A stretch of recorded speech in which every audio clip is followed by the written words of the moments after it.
So at the worst case, maybe 1/10 of that would come out then? Yeah. Okay, so 7,000, so 60 is probably not a bad bottom number then, okay.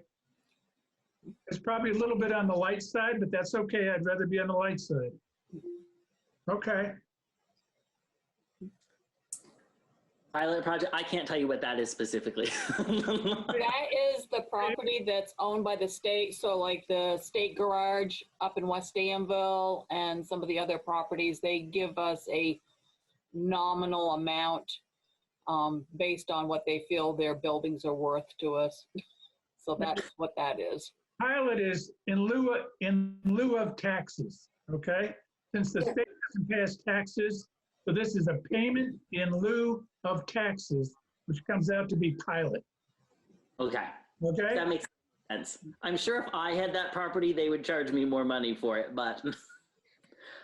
All right, fees, licenses, copies, these are all just guesstimates of based on what we've seen in the past. Wendy, So we think, oh, Wendy, Yeah.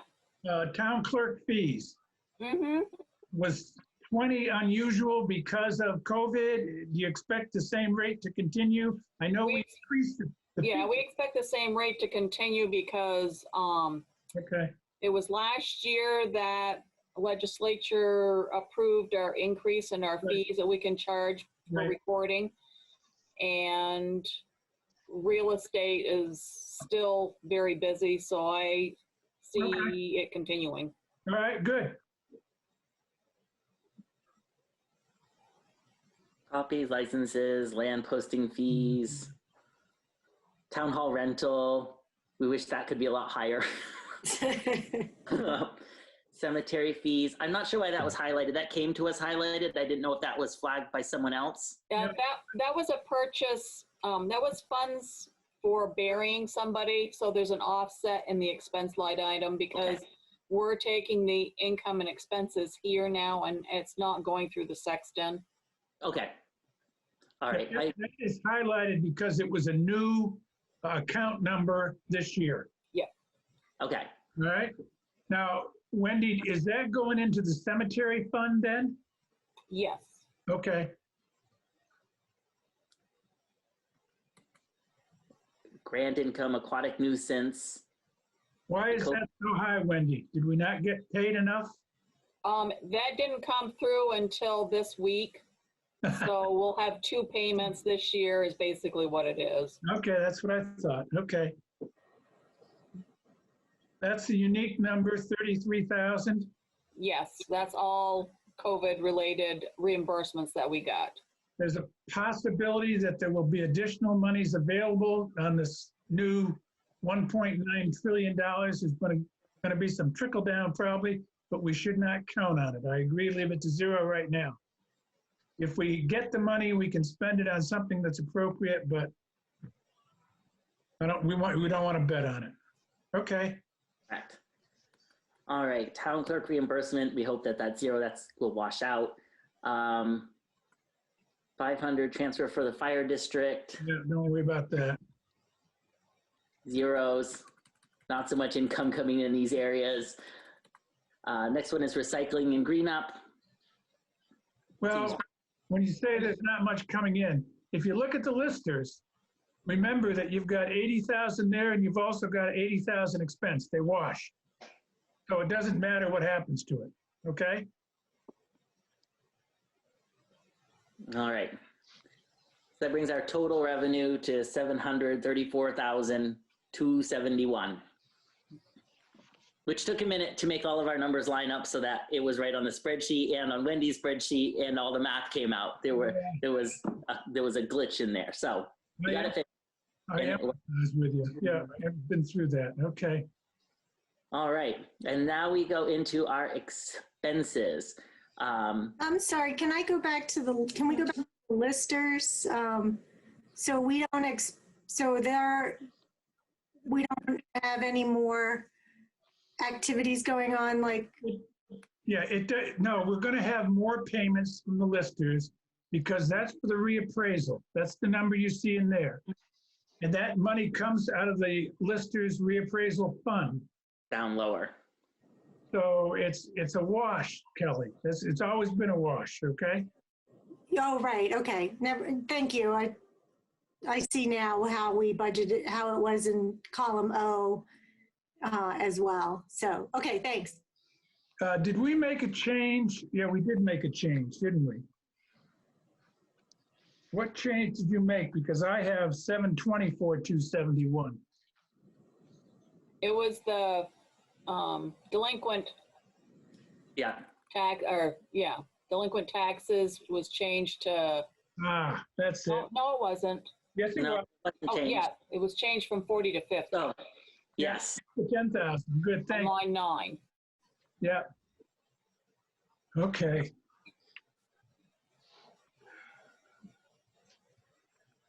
All right. Okay. Now some expenses. Now the fun stuff.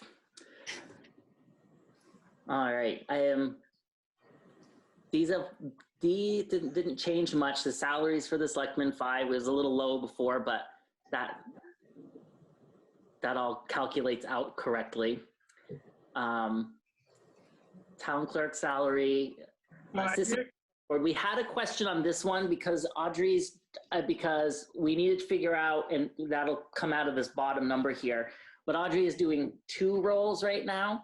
So we need to also figure out if we want to keep this down here, or if we need to move it up, how would we like to show this? Because it is getting paid to Audrey. And I think what we probably ought to do at the next meeting, depending on what people feel, is to take the temporary out of the zoning and give Audrey the position of assistant to the select board and zoning, and just have the single line. it makes more sense to have it set up that way. Well, the original intent was maybe to go out and put that job, the zoning, out to bid, but I don't see a need. So we would have to form, we can't do it tonight, okay, because it's not on the agenda. But essentially, we would probably take that line and take it to 0 and just say assistant to select board / zoning administrator. Okay? Let me ask you a more pertinent question, Eric and Kristen. Yes. What increases have you planned for town employees? We level funded this year. At this point, we did not do any significant increases anywhere. I'm glad I don't work for you, I'll tell you. Well, most places aren't getting a raise and they're getting pay cuts right now. So the state reached out to us to talk about that too. And that seems to be what healthcare is looking at as well, as potential pay cuts to offset unexpected expenses. I think what we need to do is to try and do a quick survey of towns in the area to see what they're doing with their employees, okay? I don't want to fall behind and have to have a big jump next year. Okay, and I mean, we have money to work with because Absolutely. some things had changed before. I mean, before we had a little bit of a deficit in here when we started that we were going to have to work on, and now we have what I think it said 90-something thousand that we have to work with, which we weren't really anticipating. So, so we do have a little wiggle room there to make that work. Yeah, but I think maybe Audrey could kind of just do a little survey of, what St. Jay's looking at, what Peacham's looking at, Waterford, just so that we have some comfort level that we're not losing out in the market, okay? Okay. So we'll hold those in abeyance and try and get some information that we could then look at next Thursday. I'm a little bit concerned with the Lister number. It's not going to change significantly, but because they're going to be involved in a lot of appeals and everything next year, or this year, pardon me, we probably ought to talk with Tim. Did you check with Tim Hyde on that? Nope, we bounced that number around a few times and it kept coming back to that was okay, but you're right with the reappraisal. How many more years is the reappraisal? Is it 2 more years that we're looking at? No, it's going to get done this year or else. Okay. So So that, yeah, I mean, when are they looking at having it done by? Because I'm just wondering if it would be, if it's going to show up this year, if they don't finish until they don't finish until just in time for taxes, would we be looking at it this year? Or will we be looking at it next year with the budget? Are the appeals going to come in at the last of the month or the last of the year, or will we have to hear them in January?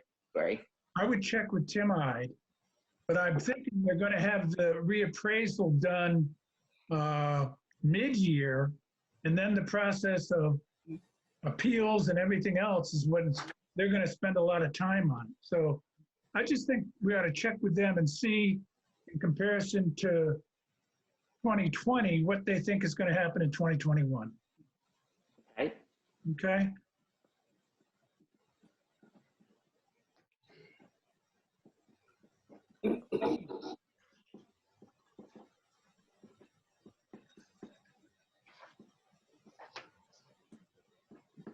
All right.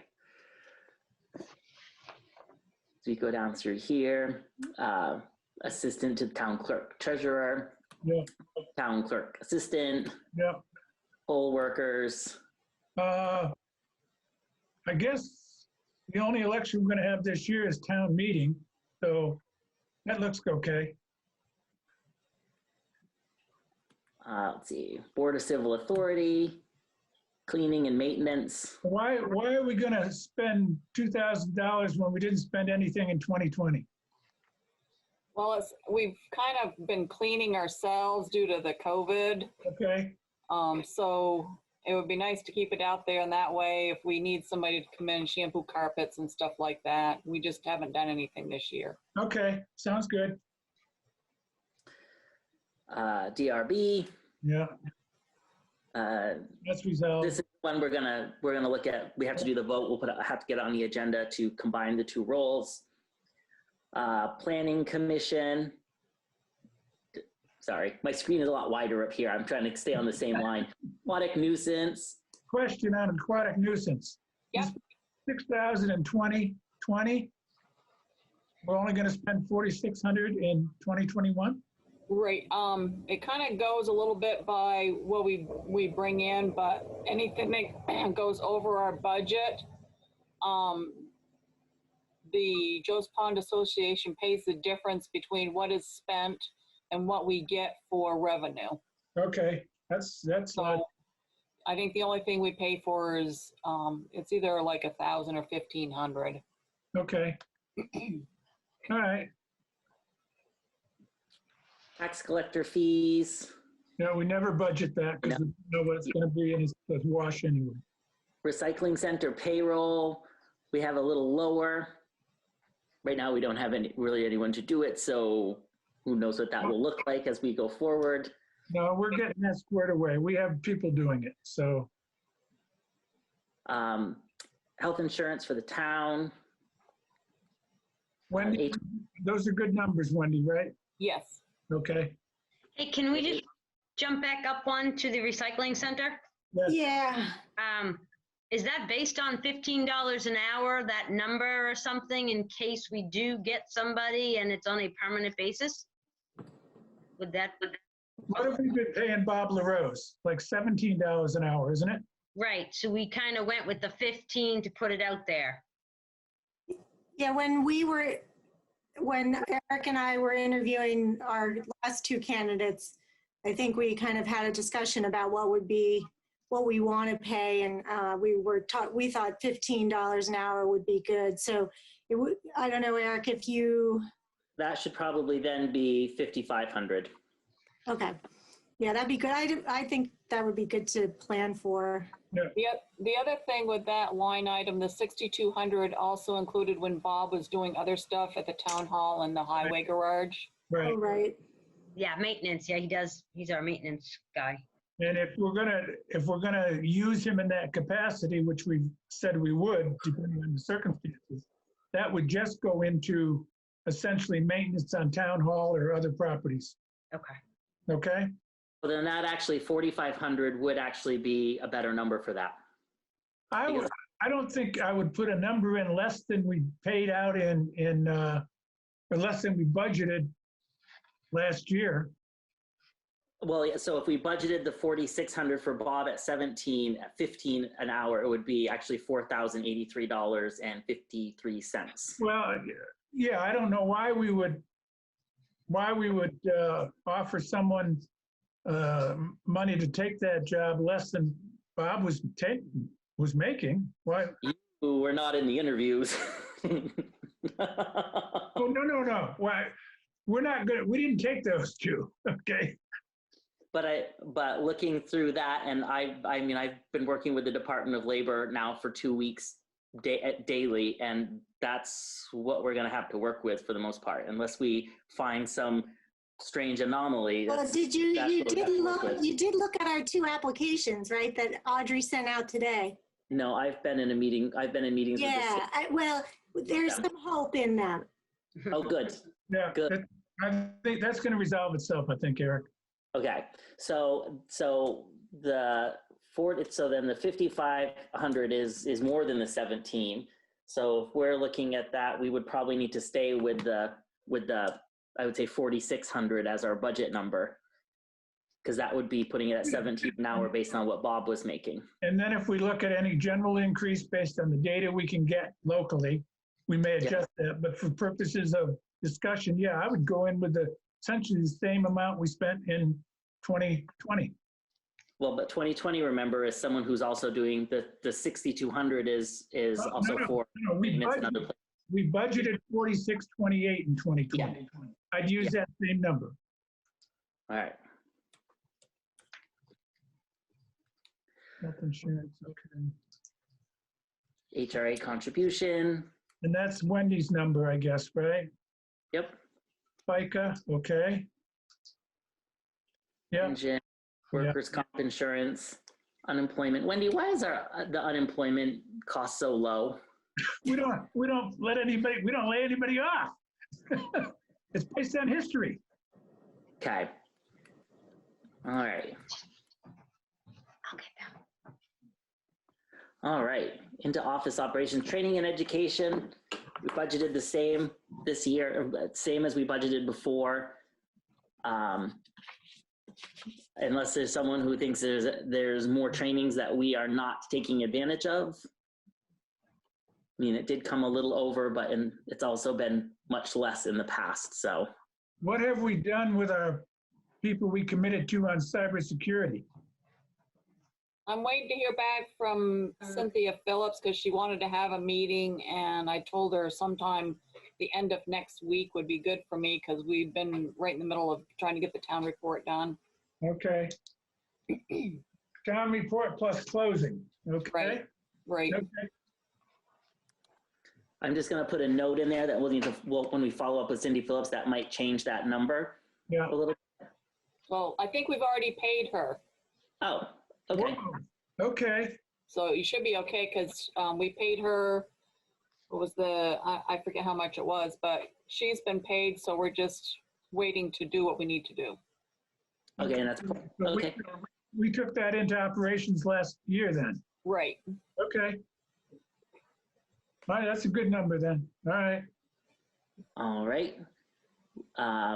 We kept the same for the microfiche and all of our Yeah, the fish, yeah. marriage license fees, copier, telephone, Yeah. postage. Wendy, the postage, is that a good guess for postage based on what you think we will be doing for the town meeting mailings? I'm guessing, but hopefully maybe we can get some reimbursement there. But at the time when we were looking at figures, I just plugged something in there that was less than what we had to go through last year. Okay. But there's also postages going up here by the end of the month, I think it is. Yeah, the other thing is H48 is going to give us recovery on mailing of ballots, hopefully. Okay? Okay, so then that's probably good to stay there. Yeah. Advertising, we budgeted the same amount for advertising in hopes that we don't have to advertise a ton of different things. Let's see, planning commission notices, zoning board of legal notices. I'm not sure if I'd want to go down on the legal notices. And the only reason I say that, Eric, Okay. is because it's going to start off slow and then we're going to get slammed with things around the pond. Plus, I've been finding a lot of people that I have to send certified letters to. Okay. With So we did 14, 17. What do you think this year would be? Last year we certainly didn't do a ton, but yeah, because we got some. COVID got us last year. Yeah. I was gonna say keep it at the same at 2020, just in case. And then worst case, I guess if we have to shave it back down, we could. That's my thought, but I don't really know it either. I'm not 100% positive, just because lately I've been sending out a lot of certifieds and going after legal information on people. okay. All right, that's good. Town report printing, that number's pretty solid. Meetings and mileage, we just kept that the same. We didn't really use it last year, but if things open up, we'll probably be closer to a normal spending amount there. Great. Supplies, that one it gets budgeted $0 and really only spent $12. So I'm not sure what that sort of entails for that particular category, Wendy, but I think now they go under a different category, so I think that $12 was probably in there in error. Okay. Selected the wrong thing in the drop down. Right. Yeah. Office expenses, a town clerk, we stuck at 2,500. That seemed to be something that was realistic. In there, we budgeted for that in the past. We spent a little less this year, but we also weren't always in the office, so that makes a difference. Yeah. Computer expenses, we stayed the same. And the question was, we budgeted a little bit more for it last year.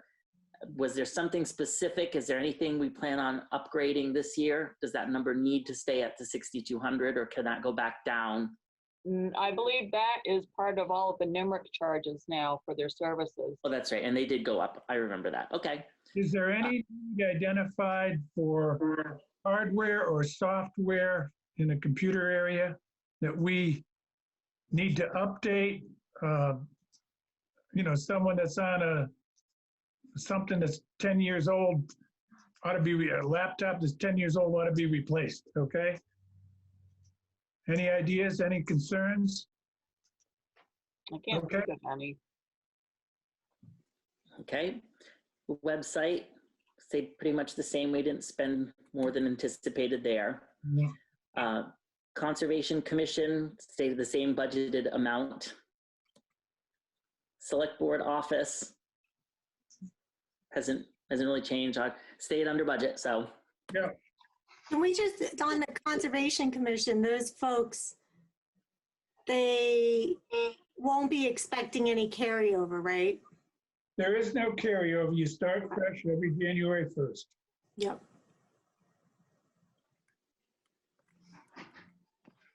The only way you kind of get the carryover, Kelly, is to take what they didn't spend and add it to the $1,000.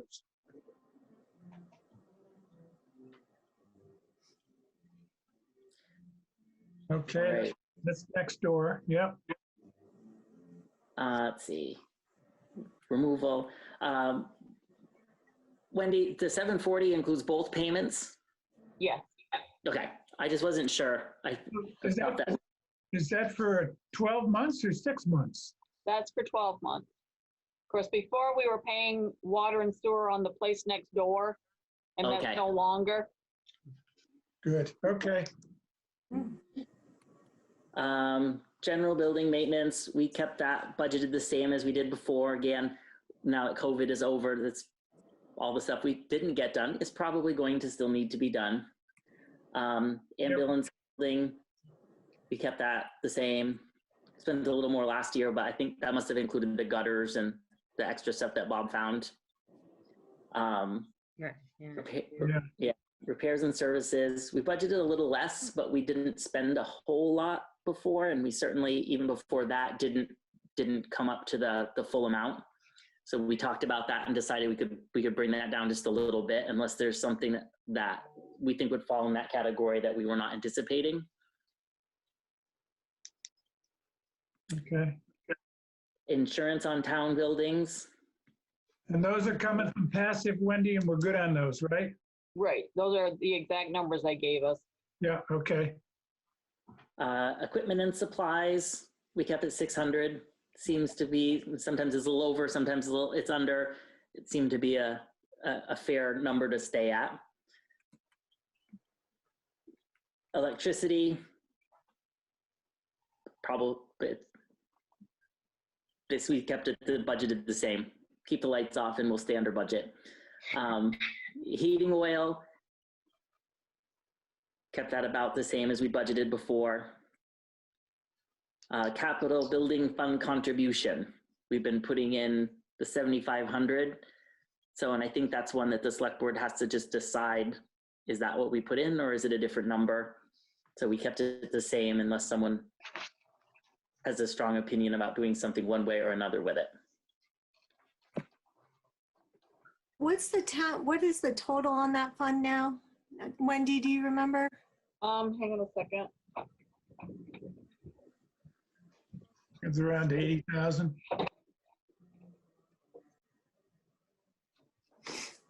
I checked it for the railroad station and it was like, yeah, close to 80,000, 77 and change, I think it was. Yeah, Okay, It's 86,280.54. okay. Yeah, you just put the 7,500 in last month, right? Yeah. So, and when that's for the town hall itself, or is that one, that's for the railroad? That, most of it has been earmarked for the recycling building. I think several years. It could be used for any of the buildings, but we've kind of earmarked most of that. So probably like 95% has been earmarked for the recycling center. Yeah, I don't think in the definition of the fund, we ever said it's strictly for recycling, but the intent was to put it away to stabilize the foundation. And yeah, I remember we had in a previous year changed it was a fund for the recycling center and we decided to make it a capital fund in general in case we did it for some other buildings. We have the flexibility, but originally it had been really earmarked specifically to that. And at $7,500 a year, we would, in about 40 years, be able to accrue the $400,000 to redo the upgrades. Or a little less than that time, but anyway. Okay. On the fire department, sewer and water, insurance, and these numbers came from the insurance company. Telephone, electricity, heat, diesel, capital equipment transfer. We don't have an equipment purchase this year, so that zeroed out. And the truck loan is paid off. That's good news. Yeah. The budget allowance piece. So Troy asked if we would, when we were doing the budget, build in an $8,500 stipend. So they were, last year they received $3,600. 30,000. 36,000, sorry. They 36,000 with the understanding that was going to go back to 35,000 this year. And then when I was speaking with Troy, he said that they would like to copy what some of the other smaller volunteer departments are doing, which is to offer a stipend for the members that go on calls to help entice them to show up at calls where they need help. And he thought that the 8,500 would be enough to cover that through the year. So what you see as the 43,500 includes that $8,500 stipend request in there. I think probably what we ought to do is to find out what he plans for a pay scale and whether, number of events and so on, and number of people. I mean, if it's so many dollars for every call out, I just want to make sure that we've got enough money in there to handle that. I don't know what his intent. I understand what his logic is, but Yeah, he said that the 8,500 would more than cover what they're getting for people on calls right now. Would cover everything that was there. yeah, the thing is, if you now start to put a monetary payment on showing up on a call, you may have more people than you have gotten in the past. I just don't want us to be short, that's all. Sorry, hold on. Uh-oh. Holy smokes, what happened there? Sorry, a phone call came in, my computer, my iPad, my phone, all at the same time. I got to pull up the thing again. Sorry about that. Yeah, if we could get a, like Ken is asking, just sort of a little summary of a breakdown of how he's calculating that $8,500 for like how it's going to be used. We'll get an idea of, I mean, I personally feel like it's a good idea to try to incentivize, especially in the year of a continued pandemic. So I can see his reasoning, but it'd be nice to know, just like Ken was saying, like, what is the amount per call or whatever. Okay. And the other thing, Eric, I think is, how does that compare with other fire companies around us? So when I talked to Troy, I did not get the how much per call per person, but it is the same as Walden is offering, and Walden has had great success with getting people to regularly show up to calls. So he's basing it on another smaller department that they work with basically on pretty much every call now. Not someone like Lindenville or St. Johnsbury who gets stipend for their on-call. Right. They're using the smaller department as the comparison. So he said he's basically just copying their plan. So he probably has those numbers, and I'll just email him this evening and get those. Yeah, and see if there's other departments in the area, see if they're consistent or similar to the Walden plan. Well, if we're going to do it, I think we ought to be comparable. So what if they go to Walden? Does Walden pay them or does Danville pay them? They go mutual aid. I don't know the answer to that. We pay them. Yeah, a mutual aid isn't decided by us as a department, but like the town, we don't decide who we do mutual aid for. That's something the state works out. Yeah, No, no, I get that, but when we're providing service for another town, It's pays the considered firemen? as far as the fire department is concerned, if they're called to Walden to support them, it's considered a call for Danville in their reporting statistics. So it'd be us paying for it. Okay. and the same thing would occur if it was them responding to a call in Danville. Okay. Yeah, it goes on their call response statistics. Right. So it's considered their call. Right. Okay. All right. The North Danville School. Yep. That not much has changed there. We budgeted a little bit less for the building maintenance. We had a few less things that needed to be done this time. But other than that, the heat went down. The phone went up a little bit. Did the heat go down because they're not using the building? My guess is that's probably why the heat went down some, because No, most of it is the value, the price of heating oil. Okay. but they have, I talked to Lee the other night, and they have things more shut down than they normally would. So the heat isn't coming on very often because they're not turning it up when people are there. The offices upstairs, the library and stuff like that aren't open like they used to be. So they're not using as much right now. Yeah, I mean, their cost is down a third from 2019, okay? And part of that is it's not being used, but a big chunk of it is the price of West Texas and so on. Mm-hmm. The West Danville Community Club, sorry. Water testing, beach improvements, we didn't budget anything for. And the community club insurance is the $2,300. Did you check with Deb Stressing? Deb Stressing has not said anything. I've been working with her on some other stuff, and she has not said anything about needing any changes to the beach. Okay, I was wondering because, they had asked us to pay for porta potties, which we did, and I think we recovered, Wendy, correct, in the COVID funds?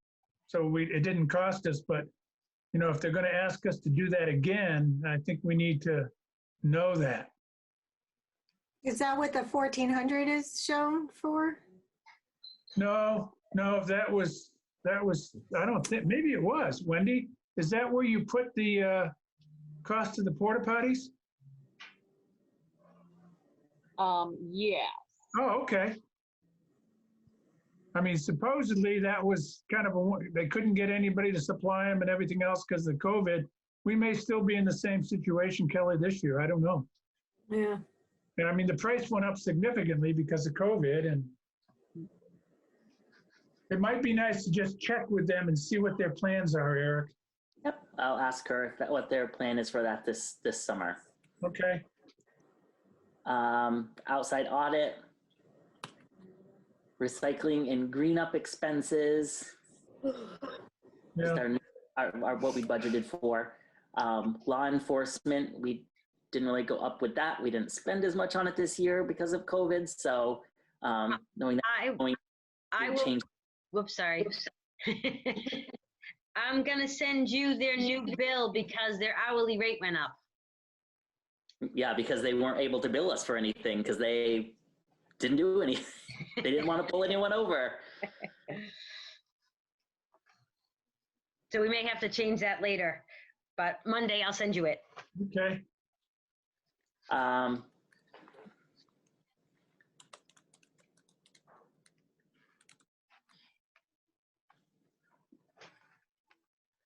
Alrighty. Ambulance services. Eric, your abbreviation is unique. Follow up with new hourly Yeah. rates. Yeah. Yeah, that's a standard. That's a No, it's a slash. I've just never seen it used before, except for in the other way. no. F/U is a grammatical standard for it. I won't take it personal like you're talking to me, Eric. Yeah. Ambulance services, that's our contracted amount is the 44.2. Yeah, I thought there was an increase coming this year. I think it was going up to the 44.2. I'm not sure we had an increase this year. I think it was the last couple of years we've had increases and then it was going to balance out again. Can we check our contract on that? Yep. Can I do that? There we go. You missed an R. No. Contact fee? Oh. What did I say? You missed an R. All right. Great, Eric. Even though Ken and I are totally making fun of you here. Well, and Doing fabulous. I have COVID in my building right now, so I've got a million things going on right now. I don't want to hear it, Eric. So legal fees is 1,500. Yeah. We didn't put anything in because we don't budget for those two pieces. Cemetery care, 7,000. It's been pretty consistent along through. Yeah. Leases, I don't know what the lease is for $50, but we kept it at 50. Yeah. What is that for, Wendy? Oh, Wendy? Okay. Is that for the town pit? It's only $50. Don't worry about it. I'm wondering if that's for the town pit. It might be. It's a good price for the pit, but Well, we don't use it, so. I don't know. Taxes. Have we heard anything, Wendy, from the county about taxes? Not yet. They don't have their, approve their budget until, I think, the 25th. Okay. So, but it looked like it might go down because their expenses were a little lower than last year. So that's why I kind of kept it at the 33.5. It's not going to change much, whichever way it goes, right? No. Okay. I'm comfortable. General insurance, that's the number that's given to us. Yep. Legal notices, we don't budget anything there. Town election ballots, when you gave us the 3,000, just up a little bit more from last year's budgeted amount, but again, this is, we don't have any general elections.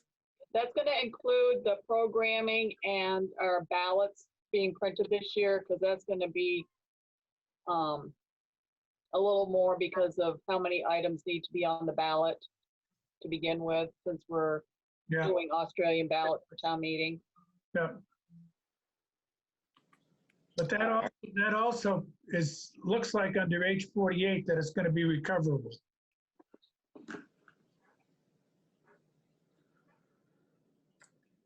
All right, our membership dues for VLCT, 5,500, pretty much the same. Yeah, those are frozen, yeah. Street lights. On the CalX, that's going to be the same It is? this year. Oh, you found it, okay. Okay.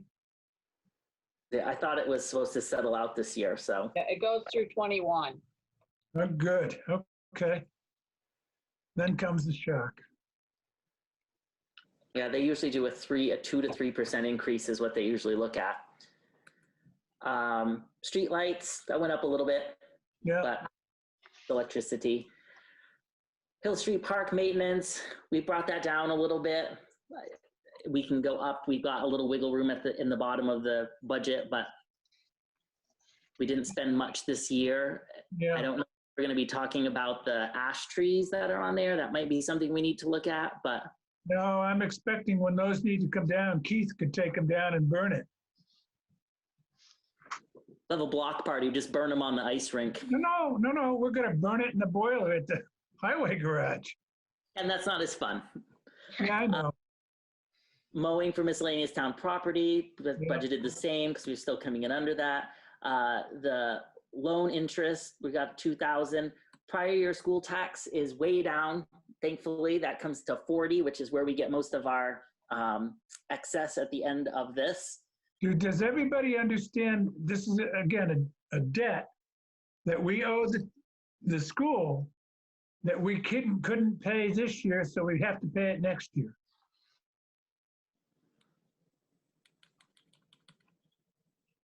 I guess everybody understands. Okay.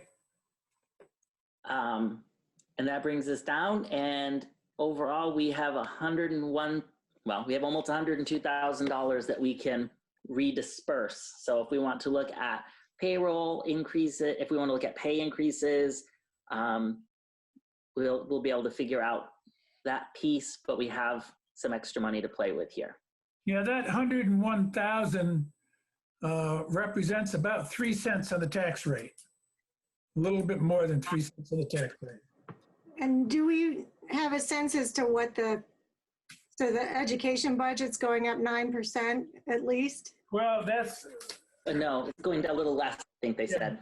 According to what I read in the paper, as it was presented, what they can control is actually coming down this year by 50-some-odd thousand. It's the stuff outside of the school board's control that's going up. And the question is how much will depend on what the state does. Mm-hmm. So it's kind of I don't know really how to define it, Kelly, other than it would be nice to say, you have a question about what the school's doing? Talk to the school. So to go back to the thing that you said, oh, nobody has questions on, I have a question on that every year. I still don't really quite understand how that works with the money that we give there. With respect to the school? Yeah. We are your school tax. We essentially, and Wendy probably could explain this better, but let me try. We get a bill that we have to pay the school, and we can't typically pay it all in 1 year without borrowing money. So we carry over part of that. She's paid everything we owe them except for $40,000. So that has to be paid in 2021. If everybody paid their taxes on time, then the school could be paid. Right. I see. Okay. So we are carrying the cost of people who are delinquent in that sense. But when they finally figure out at the end of the year whether or not they've over accrued money or whatever, we may get money back, and that's on the income side. So why budget 40,000 this year versus 145 and 135? No. Because we know that we have a bill to pay them, and we have not paid, well, we paid everything on that bill except 40,000. So we have to pay that to them next year. This year. This year, pardon me, right. Yes. 2021. All right. Yeah. That's fuzzy to me, but thanks. Every year you guys do a good job at explaining it, but I still don't quite get it. If in fact they underspend what what the budget called for, we get money back, and that's in the income side. And this year it was what, 75,000 or something? Right.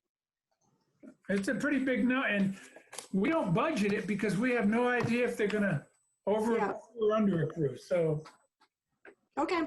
But we know absolutely that Wendy is going to have to write a check for $40,000 to the school district. We know Which is why the estimated and the year ends are exactly the same for the previous. Exactly, because we know for the year how much we have to pay them the following year. Got it. Okay, thank you. All right. We've gotten the school warning, and the money that they're raising looks to be down about $300,000. And the projected per student equalized pupil cost is down 1.2%. Okay. So I don't know if that's any indication as to where it's going to sugar off at the state. Okay. Yeah, but the state has to accumulate all this and then set a education tax rate, and I have no idea what that's going to be. So we can't talk about the potential raises at this meeting. We have to wait till the next one. No, we can talk about it. We can't take any action on it. Oh, right. Okay. Yeah. Well, I'd be inclined to do a cost, seeing what it would. Did you guys calculate what the cost of living would be for the town budget? No? Okay. Because the surplus is sort of new with the numbers that came. And before we were at zero, where there was no extra. I'm putting together just very quickly what like a 3% cost increase would look like. Just putting some numbers together, so I'll send those out. Okay, super. Thanks, Kristen. And that's something that I think with where we are here, we can quickly address at the next meeting, next Thursday. Okay.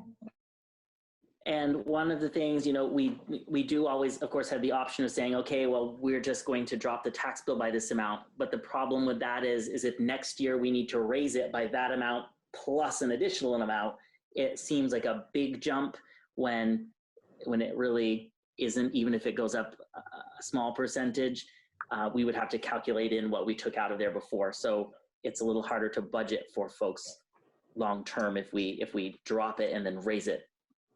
Yeah, I agree. It's nice to keep it constant. Yeah, okay? It's easier to plan on. It would be nice if we had a large rainy day fund that we could draw on when times are bad, but we don't have such a fund. I think it's a good idea, but we've never really discussed it, so.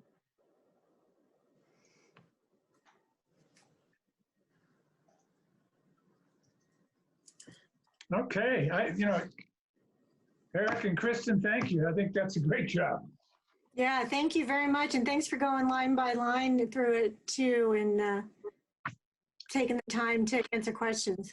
So we got a couple things to check on. That was Eric. Other than that, are there any issues about the budget? I guess the big question is there any area outside of salaries and the payroll piece that people really feel that we need to look at adding something to? Because this is... I would add, personally, I would add to maybe the capital fund for, the is more general, potentially.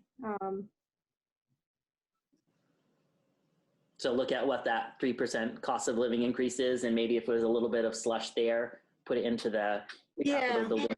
I mean, it is, again, something we can use to pay for things, any of the buildings that we own. So it is, again, sort of like that safety net, that rainy day piece that Ken was talking about. If we have a building that not really all that surprisingly starts to fall apart, I guess I would say. None of our buildings are all that new. I think Keith has the newest building, but yeah, nothing's really all that new. So if something started to go wrong, we would at least have something to stop the decay. Do we have a cost of what's going to happen next door for the parking? Oh, yeah, we have estimates for that, and I think that's in my budget, the, Right. I don't know whether you call it the fund for that. I think they put that in my budget, Wendy. I think it was, and we'll see it coming right up, I think. Okay. I think we called it special projects, didn't we? Yes, we did. Yeah. Okay. I just wondered if some of the extra could be put towards that, but Yeah, you'll see that in mine, I think. okay.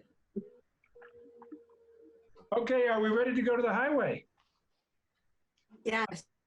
I can see that we've got a lot of interest from the outside, as other than board members and Wendy and Audrey, that's all we got on the line, so. Well, I think Friday night is a good, when this is, even though it's a pandemic, this isn't a very exciting screen time. Okay. We can move to the highway budget, I guess. Hold on, it's not updating. Uh-oh. Share, there we go. I just needed to tell it to share again. Municipal fund. Hold on, it's not updating. Give it a moment. Having a moment. Huh, hold You on. increasing the internet speed part of Danville? Resume share. Yeah. Hold on. I'm going to stop my share and start over. All right. Highway. So 114. No. Highway.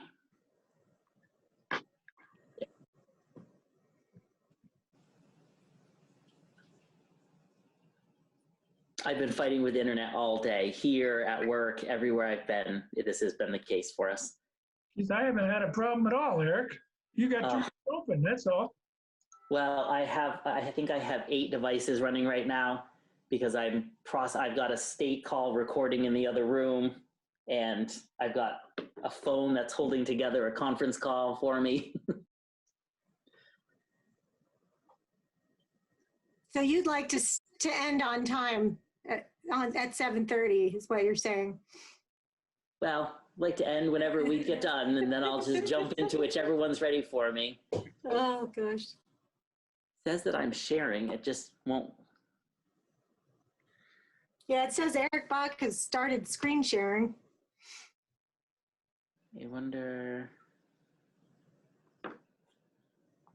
let me shut that off. Huh, it should be fine. Well, maybe because you're trying to download and upload so much stuff. Kristen, can you share, or are you even slower internet than Eric? Hold on. I'm going to shut down some background stuff. I'll see if I can make that happen. I'm not sure you want me to, Kelly. I keep getting error messages across my screen and you're all frozen. Okay, yeah, let's not go with you then. Haven't they gotten that ditch done with the high-speed internet down to you yet? They've gotten a lot done. I've got my fingers crossed. I spoke to the internet provider last week and she's saying that they're telling people March, but she thinks it's going to be sooner. So which is great because, you That's know, we found exciting. out Danville had a COVID case last night. So we've been home all day. And then while we're talking, I just got an email that we're going remote for 2 weeks. So Ooh. we'll see how that goes. There we go. I think. Yep, that's it. All right, I can see it. Good. Okay, we need to make some changes, Eric. Okay. The last number I have is at 158,431. Yep. It'd be 188,681. Okay. 188. 681. 861.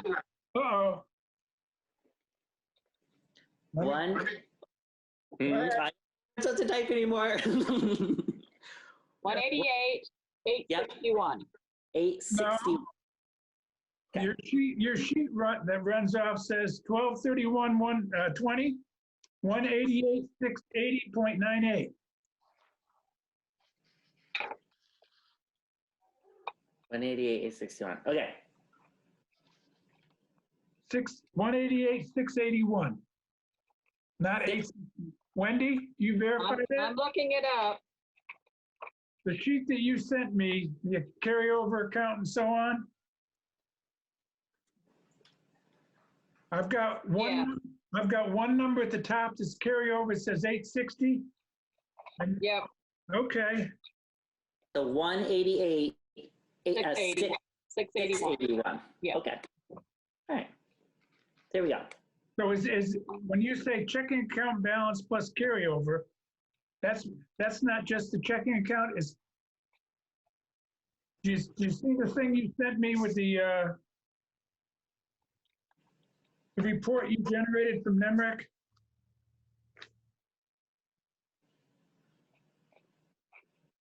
Because I've got two numbers. I've got at the top of it says carryover is 188,860.98, and then checking account balance and carryover is 188,680, not 860, but 680.98. it's supposed to be,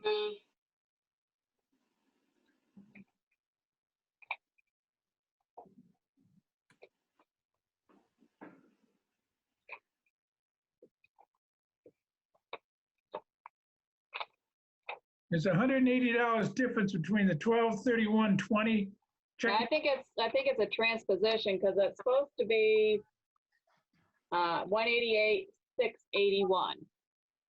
Okay, then the carryover number at the top of the report is incorrect. The one I sent you today, yes. Okay, so it's 188,681. All right, that's good. Right. Okay. Is that the paving? No, that's just carryover from the prior year. It's the difference between income and outgo. Yeah, I guess we'll get into where it came from later, but I was trying to jump ahead. Okay. Okay, Eric, go ahead. All right. Property taxes. 926, 943. So that's incorrect now. Now that you've changed the 188, 681, that number's different. It's down about 30,000. Okay. If you want to zero out at the end. It depends if you want to zero out at the end. Why don't we leave it where it is right now, Keith? And Okay. what it will show is that we'll have a plus of 30,000 at the bottom that we can decide how we want to use, okay? Okay. You follow me? I do follow you. I'm not sure the strategy there though, Ken. If you want to do that, why don't you put in last year's number then? Last year's number, you mean to level fund essentially taxes? So what's the strategy of putting this I don't know. 926? I don't know. It was just, Okay. I mean, we can put that number in if you want. It's just going to show a greater surplus at the end of the year. Absolutely. Yeah. Absolutely is. But I think that sticks with sort of our strategy as we're going to try to level fund Okay, or to cut it down. So So, put that number in. you can go ahead and run that number over. So essentially on taxes, we're level funded on both accounts. Okay, Then we'll see what it looks like at the bottom. yeah, let's check out the rest of the income. All right. Okay, rest of the income. Class 2 state aid, Class 3 state aid, current use, Yep, permit income, 500, school fuel reimbursement, yeah, interest, Better Backroads grant and aid pilot program. so Keith, you're planning then a couple of projects at least, right? Those two, yep. Yeah, okay, You know, and the other thing is, you know, last year we put in the paving grant, and I haven't heard a thing about that this year. So okay, I haven't put it in. okay. We're not So- gonna buy any equipment, so that's good. So speaking of that, where did that, you know, payment for, that they gave us towns in lieu of paving grants end up in the income side of this? Line 18. Yeah, see the yellow highlight? Oh, the one that's really brightly highlighted? Got it. Okay, thanks. 1,000.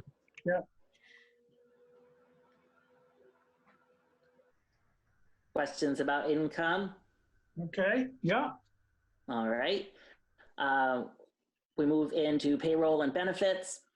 We had bumped this one up 10.5% is what we showed.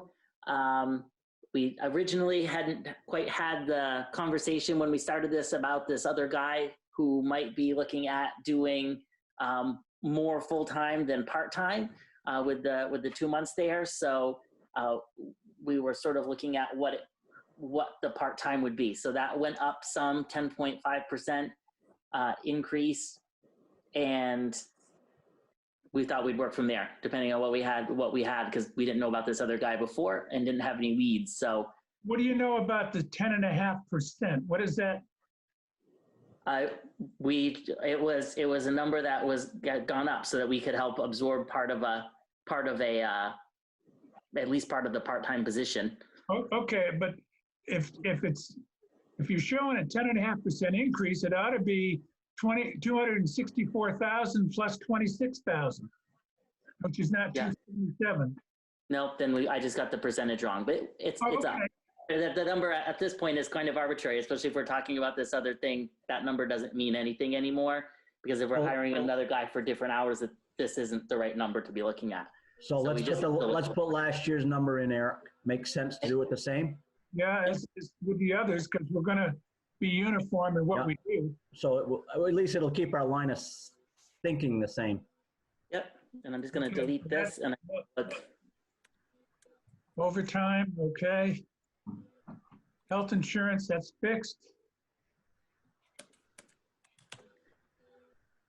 all right. The overtime, the only thing we were questioning in overtime is if we wanted to look at the possibility of that being more. If we had to deal with COVID, do we want to budget to know that we know that we're covering a little bit more in overtime? Because if even one person is out, that's going to be some overtime for folks. And we weren't sure. We thought that it might be good to budget a little bit more for that. I know the last couple that came in, it kept coming down and down, but when we talked about it, we thought as sort of a strategy, we could plan on doing more. I mean, we know we only did about 16,000 this year.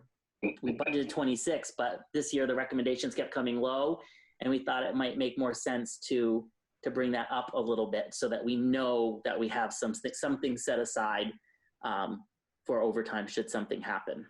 Well, you go back to 2019, without COVID, you spent 24,000. So, but this number, I'd be inclined to maybe put that.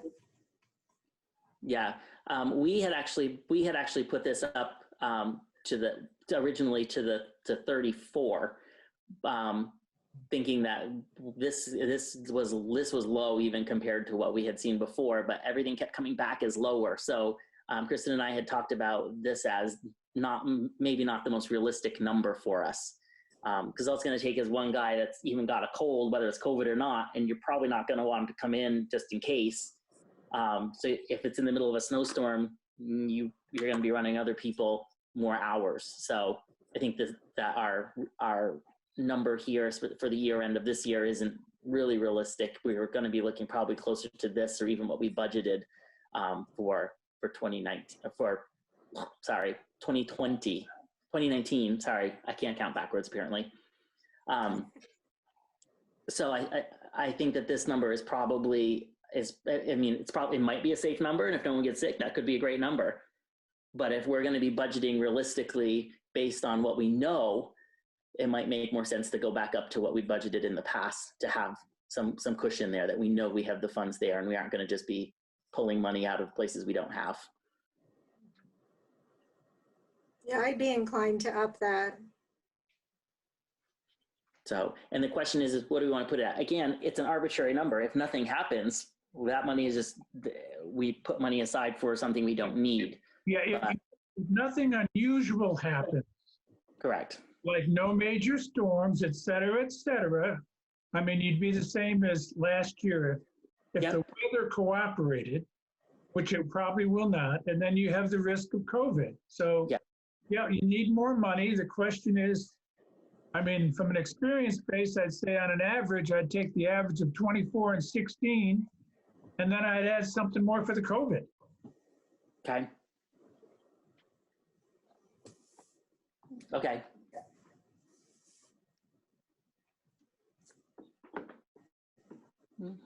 Whether that's a 10% boost on the average or not, I think, I agree. I think 18,000 runs the risk of being low, just even without COVID, it runs the risk of being low. I agree. If this is what we budgeted in 2019, I don't know, I can't tell you off the top of my head what was going on in 2019. I don't know if we were short a guy, if there was something else going on, if we were planning on a big tropical storm year or something. I don't know what it was, but we obviously felt like that was the number. Well, you can go back, you can open up the prior columns if you want and get a history this goes back to 2014, okay? Yep. So. But I don't think you want to go back that far. I think you got to just say, let's be reasonable about it. And if I had 40, 20, I think it's at least good for 27, okay, when I look at those numbers plus COVID. So, yeah, and that's what I had pulled up too. But with 27, knowing that we have a little extra to burn this year, and if we don't use it, we can move it somewhere else. Could we just do a 30? I'm convinced that Keith could find a way to spend that extra money. If we can get through this spring till you guys get vaccinated and don't have to panic about this anymore. But I'll tell you, in 1 week, I have more than blown my entire overtime budget with one employee with COVID. And I budgeted a lot for overtime. There's just one person takes out other people, and the state will tell you who's a close contact and who's not coming to work anymore. Once you have someone with COVID, they become involved. So they sent home 5 full-time employees, and I had to offset that with everyone. So let's take that to 27. Is that people comfortable with 27? Yeah, that sounds good. Okay. Health insurance, that's fixed. HRA, we kind of know what that, is that going to be enough, Wendy? I believe so, because they had a fair amount for carryover. Okay, all right. FICA, that's fixed. Pension is known. Yep. Workers' comp insurance. Yeah. Unemployment. We haven't had anything that's going to hit us on experience other than just Bill recently, right? Right now that we know of. Yeah. So we're good on that. Because if we have an incident now, Wendy, that really doesn't hit us till next year, right? Right. Okay. All right. Mileage reimbursement, we kept that the same. When COVID stuff changes, that'll probably go back to being the same. Training and workshops, we kept that the same. It seems like in the past, that's the number that we needed to aim for. Keith, let me ask you a question. Are you planning any additional training or workshops? So I take advantage of VLR for my training and workshops, so most of them are free.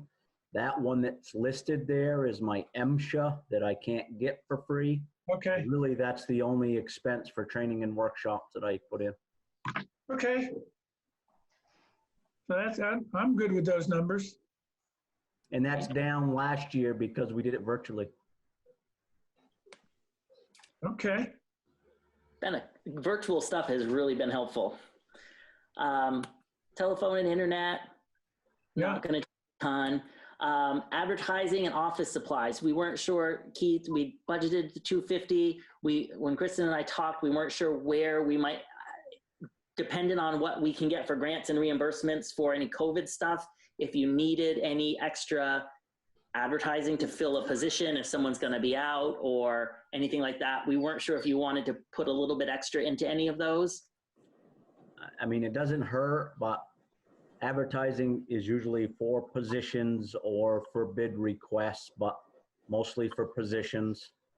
Okay. So it's not going to hurt. It won't take long to use $250 if you have to advertise a position. No. So do you want to go? I don't know how much an ad That's is. fine. That's fine. I'm comfortable with that. Okay.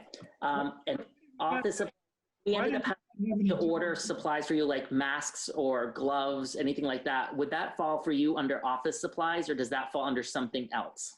It would probably just be under my parts and supplies line down further Okay. under equipment, but I could put it under office supplies. But don't forget that big box of masks that came to the town. I mean, that's what I've been using and I Yep. think there's still some of that. So I really haven't bought any masks at all. So from a learning experience, the state will require you to switch over to different masks if you have an employee who tests positive, and they're hard to get. So it's supply and demand. So what used to cost $10 a box is running closer to 25 to 50, depending on how quickly you need them. So I don't know if we want to take that into account in one of those categories. That's just some thoughts. I'm okay with what you've got. Okay. 1,700 operations, town garage, water and sewer, 960, garbage, 1,300, hazard waste removal, 2,000. So that we- spike right there, Eric, Yeah, because this was the year we had to have our oil separator pumped. Yep. And it happens about once every 3 years, so that's why that Okay. spike is there. Yep. And I think we clarified because that was yellow at one point. I remember Yep, saying that was a budget question. low on that. Eric, Yep. hazardous waste removal, can't that come down, Keith, to something like 500 to 750? It probably could come down if you wanted to. We just will have to remember to raise it back up, Right, you know, when it's time to pump again. If you want to reduce that. The only other thing that does, if we should have a spill, you know, beside the road, that's where I take that money. And also that maintains Okay. our parts washer that's in our shop that Safety Clean comes and services. So okay, leave it there, let's go. I'm pretty comfortable with that. All right, Building repairs and maintenance, we kept at 5,000. Hopefully you don't have to use it all, but just in case. yeah, Communications, 950. Insurance on highway buildings is a set price. yeah. Supplies. Is that the one we want to look at potentially adding just a little bit more to? It could work there if you want, but I'm not worried. Okay. I know you are, but that's okay. I've also had to buy all of this stuff in the last 2 Yep. weeks. I spent thousands of dollars on masks and state required stuff. So I would feel comfortable adding about $250 there just to make sure you're covered if something happens. If you don't use it, great. It can roll over next year. Okay. We can put it wherever we want, but let's see.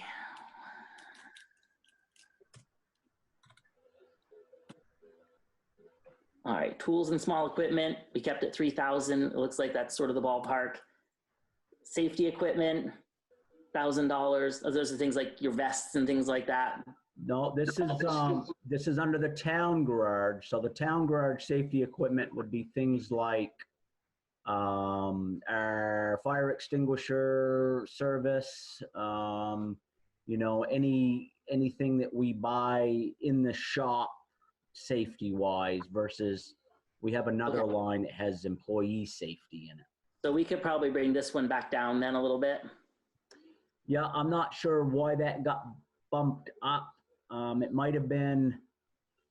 I think that's where we originally thought the safety equipment, I think that's where we originally were thinking that other stuff, that I see. that extra amount. So I think I dropped it last year and as you can see, it didn't spend it. So you could bump it back down to last year's if you want. okay. I have no problem with that. Electricity, about the same. Gases and welding. We brought it down. Actually, I think you brought that one down. Is that a good number to leave there? I'm okay with that. Okay. And heating expenses. We pulled that out. Are there going to be heating expenses? Remember, we burn wood. So with the supply that I have on the ground at the shop, Very good. I think we're going to be fine. I mean, that $2,250 is just for one wheeler load of firewood, and okay. We just wanted to ask. We were like, well, no, absolutely. Put the heat off. I don't know. Our heating expenses is a pretty good line right now. All right. Rented equipment, we kept that the same. The paving patch, I highlighted that one orange, Keith, because before when I had the wrong carryover number, we were short $3,000. So I pulled it from here because you said that one was a little higher than what you really needed. So I pulled it from this part. We can put that up 200,000, or did you want to go down a little? So the 150 is what I put in. And so remember, you know, when I do a project, I lay it out and we estimate the tons and all of that. And this year's project, which I thought was going to come out at 150, only came out to 137. So I should have went a few more feet. So, and then remember we talked about maintaining that 150 and then adding the 50 from the COVID payment. Mm-hmm. So that's why I had it at 200. That was the thought process behind that. What are you going to pave this year? So that's a great question because that's going to depend a lot on whether the board chooses to put in the borrow money piece, and then it's going to depend on whether it's approved. So if it's approved and we do the whole Peacham Road, this 200 would be split up on another piece of Bruce Badger. I would like to do a piece on Joe's Brook that is a shim and overlay down just past the Morgan Horse Farm. And I'd like to do a little bit of improvement on some village streets as well. So, but if it doesn't get approved, I will put all 200 in the Peacham Road. You see what I'm saying? And we'll start piecemealing that out like we have the other. So this 200,000, if that's if you apply that on the Peacham Road, yeah, it would be about 1/3 of your length, developed length, right? Yeah, roughly. Yep. Okay. Roughly. So yeah, the board needs to choose how you want to do that. If we maintain this 200,000 year after year, you know, we might be able to catch it. Granted, it's going to take me 3 years to do the Peacham Road at that rate, if quite. And then, so I won't be able to do others. So there's some options there to think about, how you want to. I mean, I did ask earlier, Ken and I had a conversation whether I needed to adjust that in lieu or in addition to what we're thinking about on the Peacham Road, and him and I kind of decided, let's keep it in there. We didn't know at that point of the 50 extra thousand that we were getting. So I don't know if people are understanding that, how that's working or not. And Keith, where, or maybe Wendy answers this, I don't know who answers this, where would we put in a payment on this bond? Is there a line item that would encompass that? No, don't have that in right now because it hasn't been approved. Okay, Okay? but I'm assuming it goes in a separate line item in there. No, generally, Wendy, correct me if I'm wrong, if we go ahead and bond, we pay at the end of the first year, correct? Right, if it's just for the first So we year. would make our first payment would be due next year, not this year, Okay, okay? okay. So we don't have to put that in the budget this year. We'd put it in the budget 2022. Correct. Yeah. And then one more question for Wendy is, would there be any interest though incurred in 2021 if it happens, or would that also be in 2022? I believe that would be in the following year also. Okay, just checking. I mean, that's what happened with the fire truck, right, Wendy? Right, We paid principal and interest at the end of the year from the time we took the loan out. So right. I think we'd be okay as far as that goes, Eric. So just some scenarios a little bit, you know, if we're scared, or if we don't think the 640 that I am proposing for the Peachum Road will pass, and you want to use this 200 and reduce that to 440, I would put that 200 in the Peachum Road. If we're gonna go to that 640, I would put this 200 in other areas of the town. Does that kind of answer your questions? Yeah, they are standalone, okay, those considerations, in my opinion. Right. And if we get approval to go ahead and pave that road with the warning article, okay, then essentially that just adds whatever it is, 5 years, 120,000 roughly a year. That's 4 cents on the tax rate for the next 5 years. Kind of like what we did with the fire truck, okay? And if you don't think that's a good strategy, well, let's massage it. I mean, it's all in what, you know, the feeling is of the board and of the public of how to do the project. Yeah, I guess, you know, we can make that. We've got 200,000 right now in there for paving and patch. If it's defeated, then we can make a decision on how you want to proceed, whether or not we take all the money, the 200,000, and put it on the Peachum Road, or break it up some other way. So if it was failed, my first choice would be putting the most of it, 90% of it on the Peachum Road, and then just doing a little bit of patch somewhere else. Yeah, That would be my proposal. if you're going to use just patching somewhere else, then Well, it would be shim and overlay.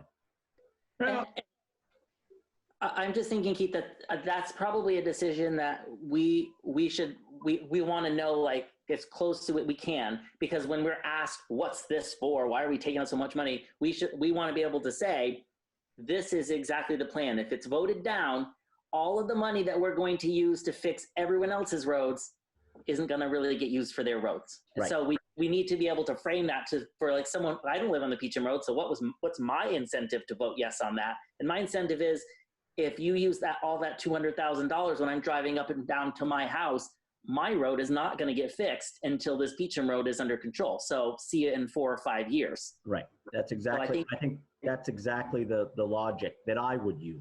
Yeah. Okay. I just want to make sure we're on that same page, because I'm sure that will come up in one of these meetings. Oh, absolutely. Okay. let's proceed. All right. Guardrails, 7,500. Tree and brush removal, 750.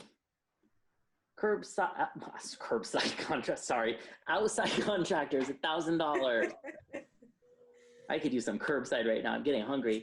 Signs, $1,000. Okay. Erosion control, we kept the same at 3,000. Any erosion stuff on the Peachum Road, Keith, that's, I'm guessing would be included in what's Included in the 640, correct. Okay. That's a complete job. Okay. Salt, $55,000. A lot of money. Tell everyone to take their own shaker right outside if they're slippery. Cold patch, we put in nothing. Is that where you want it to be? That's been a line item that's been on there. That goes into paving and patch line. I'm not sure why there's two. Okay. And sidewalk maintenance, you're the one banging down those sidewalks right now. Any problems you might be seeing that we should budget for?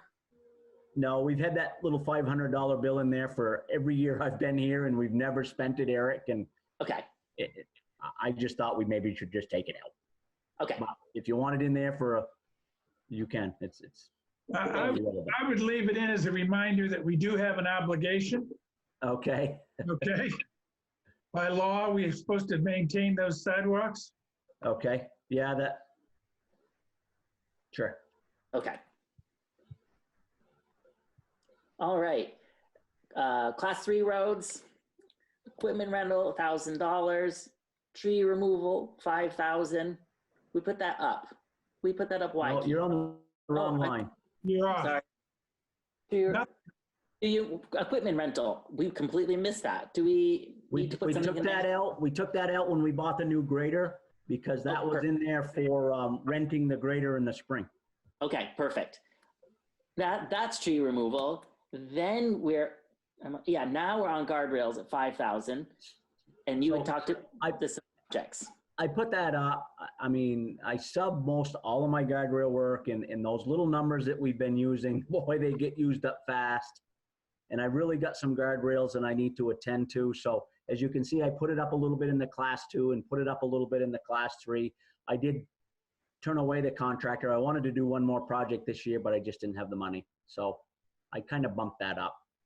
Okay, sounds good. And we've got it there. So let's make those improvements. Yeah. Bridges and culverts, 11,000. Is that going to be okay? We did a little bit more last year. Do you think would it be helpful to have a little more? I'm good with that. That's basically my pipeline item. That's where I buy all my culverts and stuff. And Okay. I overspent that a little bit just because I was anticipating a pilot and aid last year that didn't happen. So Okay. I still have those culverts on the ground. Perfect. All right. Outside contractors, we budgeted 5,000 again. The same, yep. All right. Is that, what do you usually use that for? Like the painting and stuff, Keith? or- Outside, that could go there. A lot of times, like historically, washes that take big ledge, I usually sub out a big excavator to put in. Like we did a little project on the Peacham Road last year.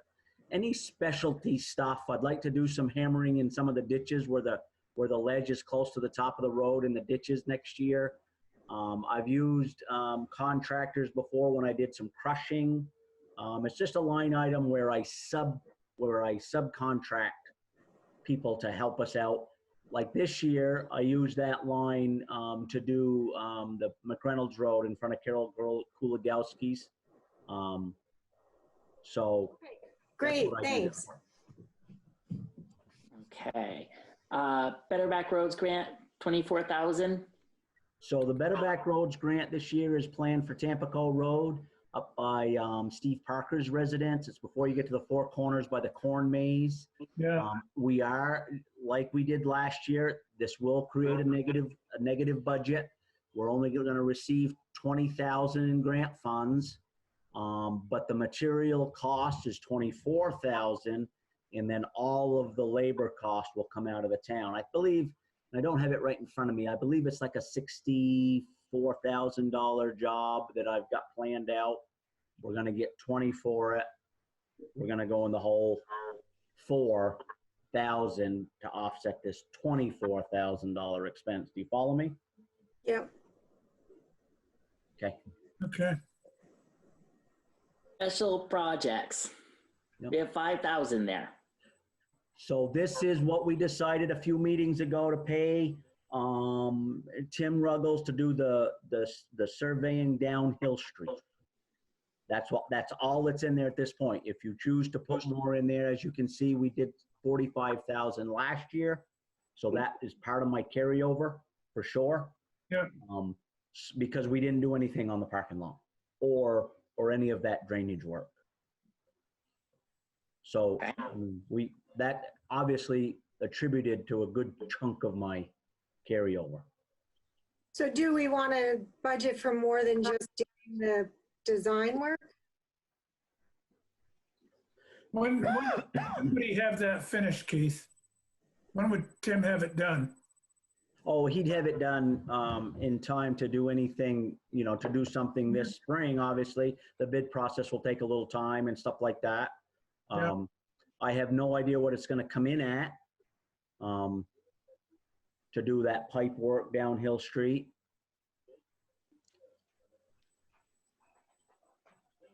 Let's look at that line item again when we get to the end.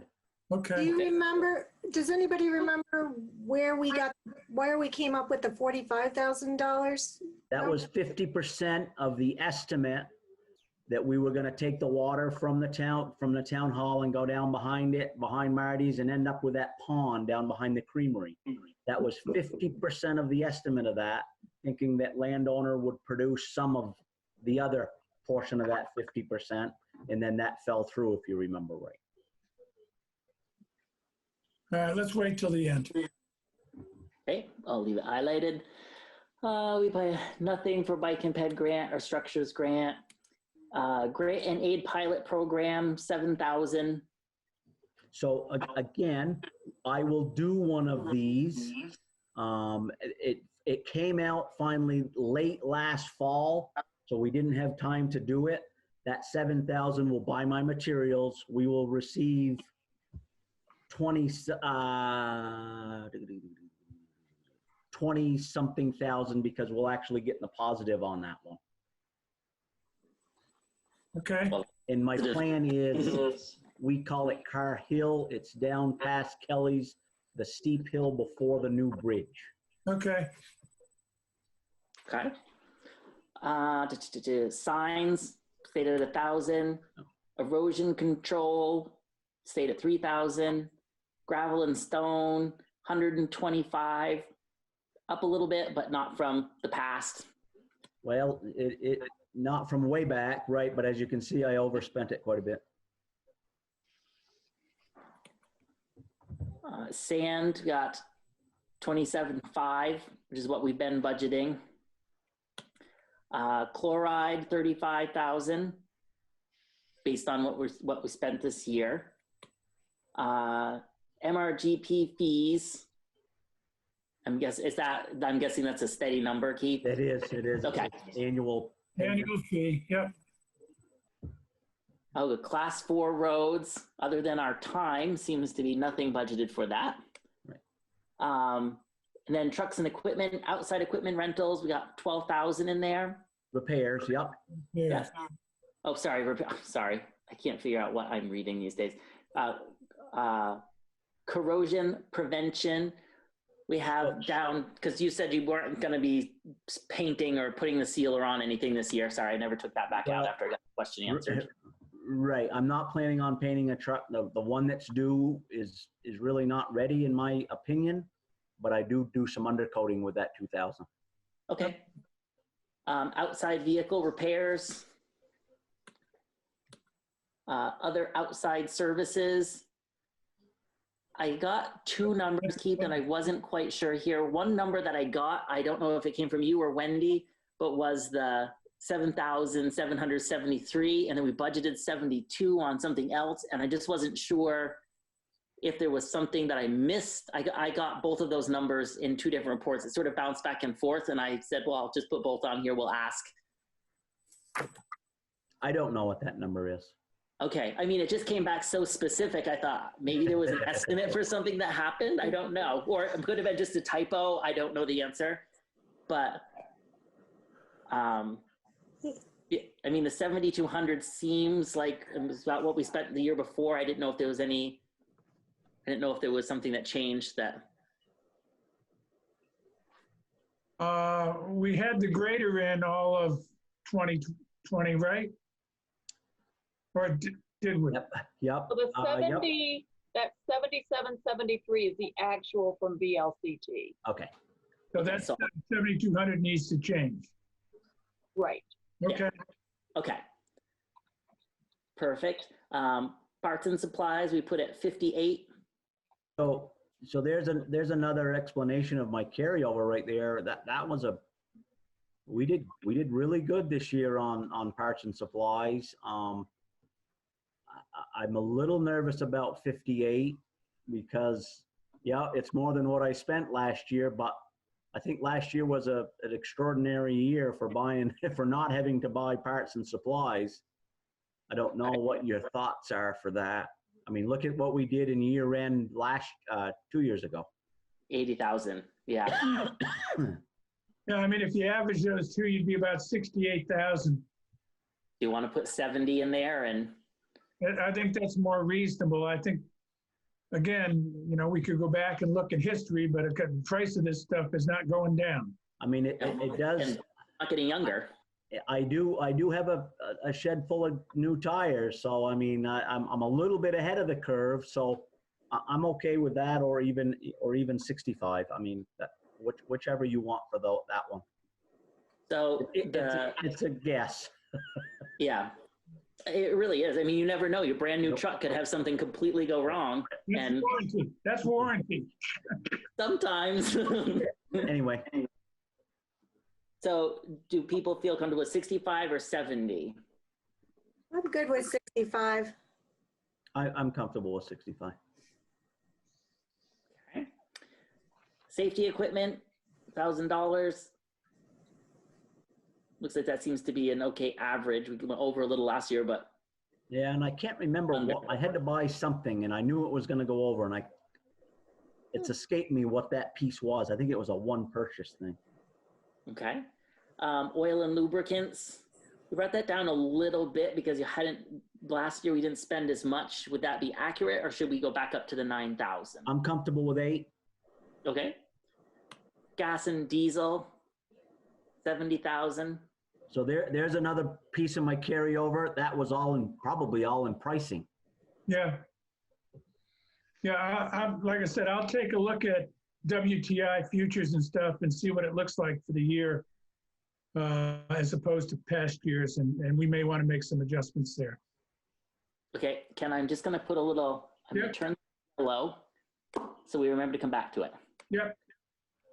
All right. Equipment purchase and lease, we have at 6,000. That doesn't seem right. Well, we're not buying any equipment this year. Yeah. Okay. We had talked about in a past meeting whether or not you wanted me to invest in maintaining the bike lane down the Peacham Road. And that's what that equipment will do there. Okay. Along with, we could do crosswalks and other things with that piece. So I brought this up a couple of years ago and it didn't fly, which is fine. That's fine, but, or I can sublet it out. So that's where we're at with that. But And that should set me up pretty good for what we need to do to maintain that bike path. All right, and I like the idea of having some of our own equipment because it works better on our schedule that, hey, this needs to be done. We don't want to get in line and wait all summer to get on someone else's list, especially when it comes to if we had to do a crosswalk or something. I think that makes a lot more sense. Especially we're spending $6,000 and not $180,000. So For what? What would we spend $180,000 on? well, we've been spending a lot of money on stuff, so 6,000 is pretty small in that line item. Those are trucks, not painting equipment. I guess my approach on this thing is, are we going to use it 2 days out of the year, 3 days out of the year? Is that all we're going to use it? No, it definitely is a summertime tool. Right. I would use it for fill-in, when guys have got a couple hours left over in the day or something to zoom out and do a crosswalk or obviously we can't do that on the Peacham Road, but that's how I would manage it. Okay. As fill-in work. Obviously, it's got to be sunny days, so there's some pick and choosing goes on for sure. The other thing is it's going to take more than 1 or 2 people because you got traffic and so on, right? In some areas, it's going to take, yes, quite a bit. In some areas, 2 will be fine. Okay. What is the plan? So for like another truck, is there any kind of money being put away for future? Farther down. Okay, okay, thanks. It's coming. Oh, yeah, okay. Yeah, big chunk. Yeah, All right. got it. Insurance for the general insurance for the highway, we budgeted at 5,200. Loan interest 1,300. I would bump that up to 2,000. Sorry. Yeah. Okay. Grant transfers, late fees.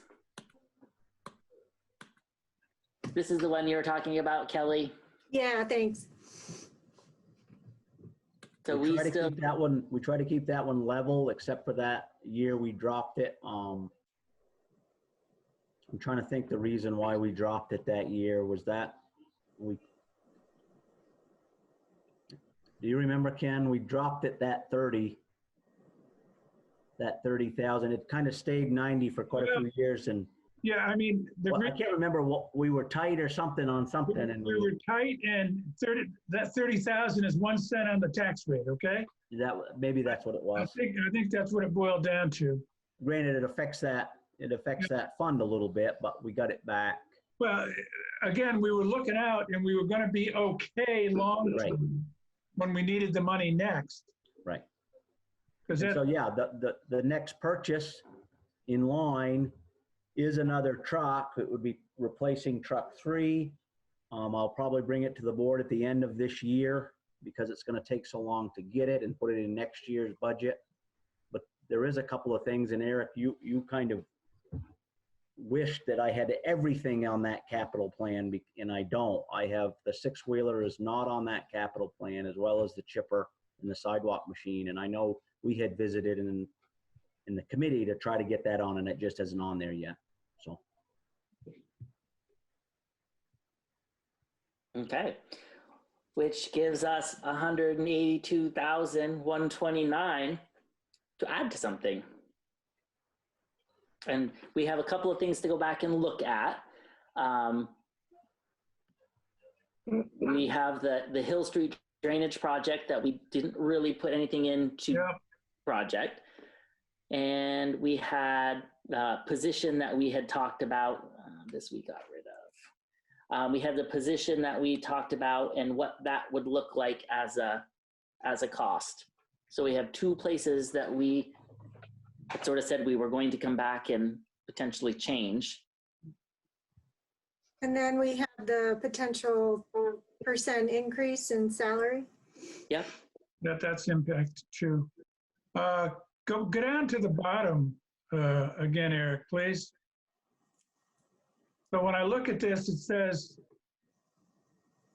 does that total revenue include the carryover? Total revenue. 153. I don't think it does. Hold on.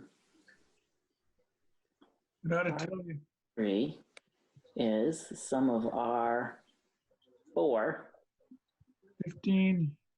Yeah, carryover from prior year. Is that included in the revenue? Yeah, carryover from prior year, R4. Okay, yeah, 1,000,001 and 2,000,003, 1,000,004, 1,000,005. Yes, okay. All right, so that 1,558 is a good number, including carryover. So do we want to also think about the parking lot to the building at all? Budgeting for that? Or creating a line item that's going to be for that and start contributing to that? Or would that be in the town? I think they parked that in, I think we parked that in special projects. Yep, but it's in the highway, so I'm not, you're right, Kelly, I'm not sure if it's, should be in the highway or not, legally even, when you kind of put it that way, because it's really town infrastructure. Mm-hmm. I'm not sure, that might be a question for VLCT, where that special project should go. I mean, I think maybe the drainage project could go in, but I'm not sure about the construction of the parking lot. Mm-hmm. you know, whether we should be allocating highway funds for that or not. That's a great question. So could we be looking at fixing the drainage on Hill Street and sort of up around to collect that water, and then cut off there and say connecting the parking lot and building the parking lot, that needs to go somewhere else? But maybe I'm wondering that. Yeah, I'm really wondering that, Eric, if that's the way that should be structured. You know, legally wise, you know, we have to be a little bit careful, you know, because there's state aid funds in here in this budget. I mean, it is, you know, conceivably, I would think one could make arguments that parking lots are roads like. The state aid funds are based on mileage of roads. Yeah. Okay. I definitely would ask that question to someone who could help us with that. And I could reach out to the state district a little bit. Can we make it a really wide dead end road?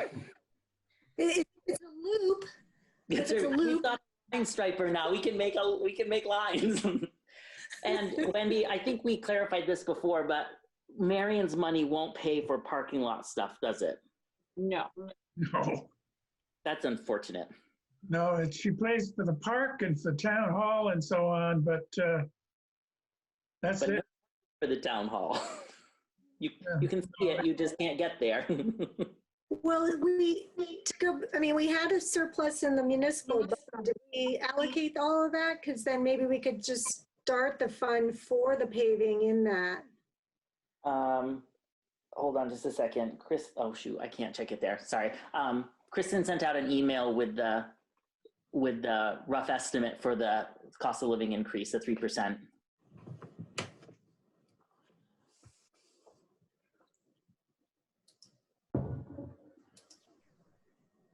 I had just sent that to you and Keith, Eric, but I can forward it to everybody. I can't open it right now. I have too many things running and it won't open on my phone.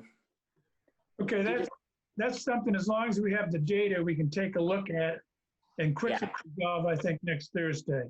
Okay. The key, though, is I'd like Audrey to try and find out what neighboring towns are doing and so on.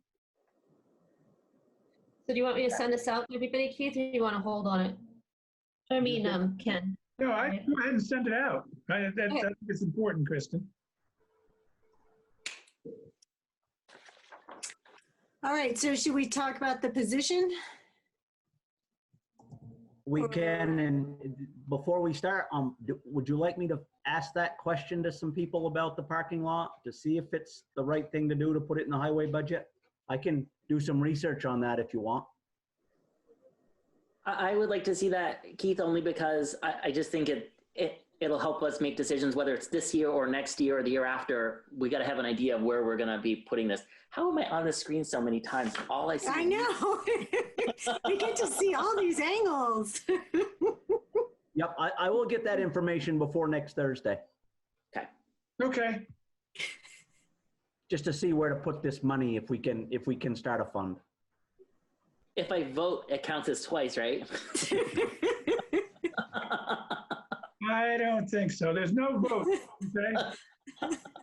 So going to the position that we talked about last meeting, I've been doing a little digging. I've sent out a little analysis of it, and I don't have a great feeling of this person is, help. I did ask him if we could, massage this position a little bit. And he said, yes, to a certain extent, or, obviously we don't know if this person will take it or not, depending on how much we cut the time or whatever. I think I emailed everybody the information that I got, and I haven't received the cost part of it yet in those scenarios. So I really can't tell you good numbers tonight. Did everybody get that email I sent? Yeah. I mean, I did, so. I think I did, Keith, but I did not get a chance to read it.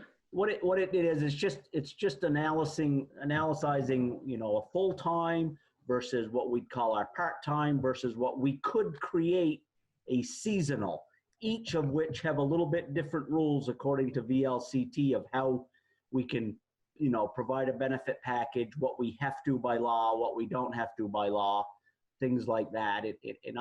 And I would hope that this position could maybe be called seasonal versus part-time. For the simple reason is that maybe they could work full-time during the summer, and then the seasonal part of it is get laid off in the winter. So read that if you would, and if you have any questions, email me this week, and I can make a follow-up for Thursday night. And again, we could go through all this work and the person say, no, thank you. So, I mean, that's the chance we take, I guess. Yeah, but then you could, we'd have at least gone through this and we could potentially just advertise it ad nauseum and, Yep. free on our website, not incurring eating up all of your advertising costs or anything. Yep. But,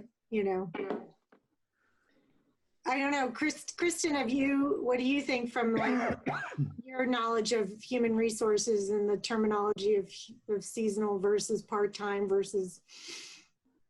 Well, Keith and I talked about it a little bit, and I suggested he talk to Jill Muir at PLCT for clarification as far as what all of the benefits entail municipality-wise. But I have been thinking seasonal right along too, like Keith is. And Keith had some good points too that he picked up from Jill, and you have to start taking into consideration pension, so on and so forth. So I think if you get a chance to read that email Keith sent out, you'll gain a lot from it. Knowing like all the different perspectives we need to have on it. Yeah, Keith, you did a good job on that.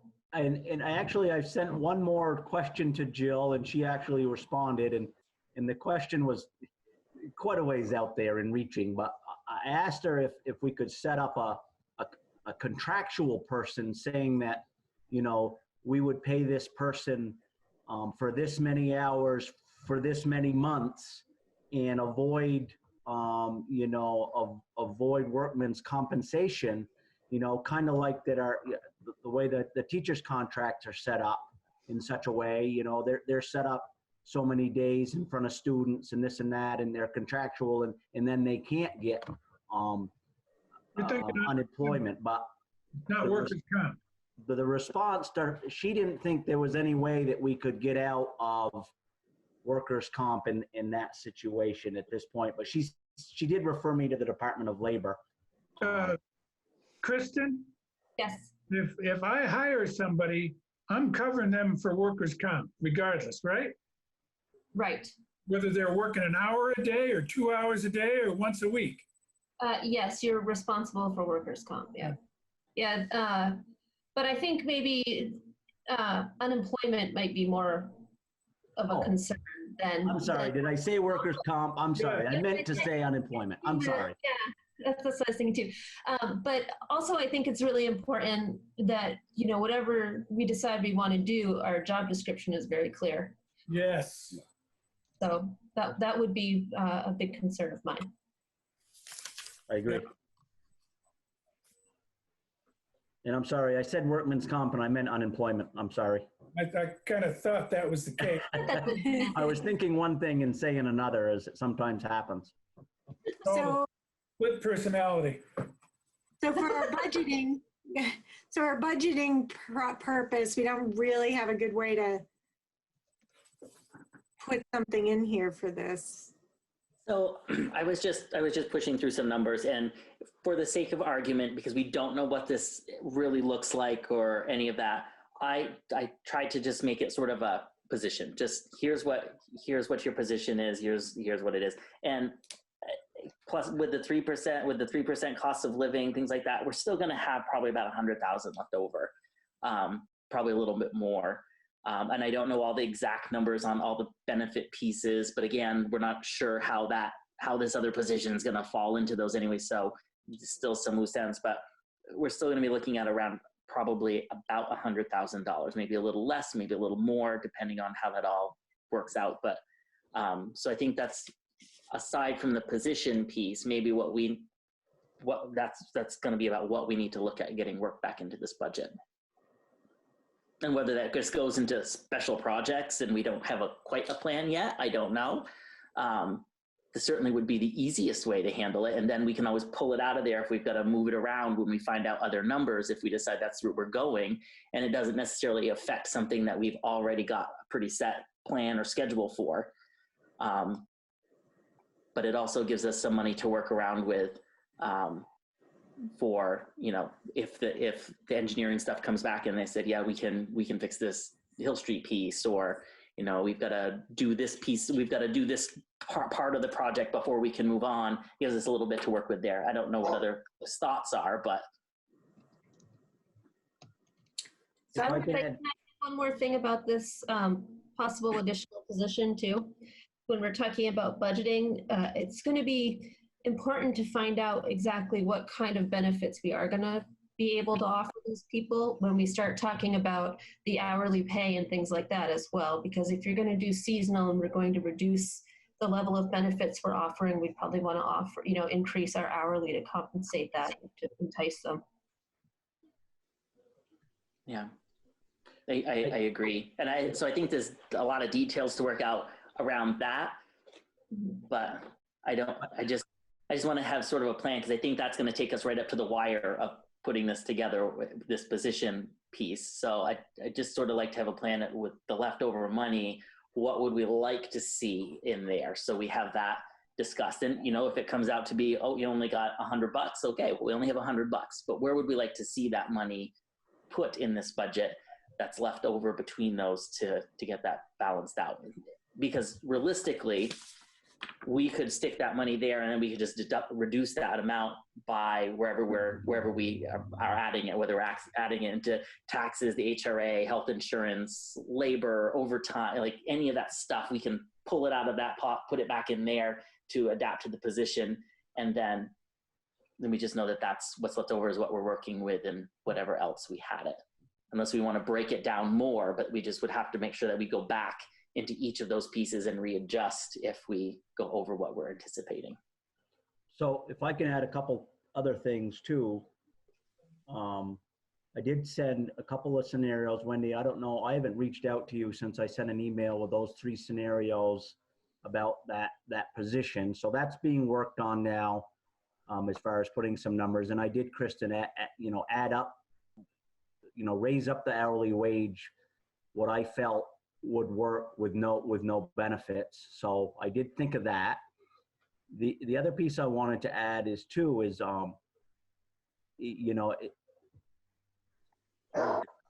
we do have a truck that isn't in the rotation.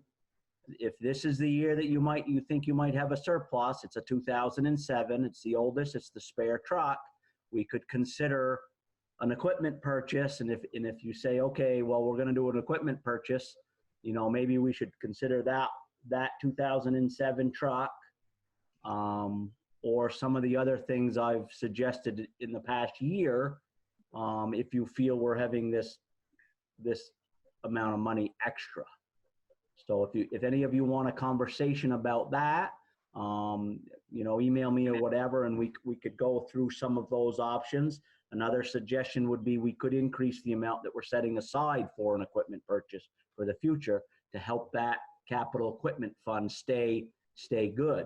Remember, we're buying equipment in this budget with no borrowed money, which is really amazing, I think. I mean, it's a big purchase to buy a plow truck, and we're doing it without borrowing any money because of past planning and what we're doing by putting this money aside. Yeah, and with respect to the old truck, Keith, that ought to be in the schedule somewhere. Absolutely. In my mind, it's in the schedule. It's not in the schedule right now. It's actually, the truck that we're trading is 3 years newer than that truck right there. But we bought it at the time where it was a spare. We were using it as the spare, so we didn't have it in there. But I agree with you, Ken, that needs to be in there. And if it was in there today, it probably would be up for trade today. Yeah, I mean, the one we're getting rid of literally has been a piece of junk to us. Correct. So I'm surely not sorry it's going down the road for sure.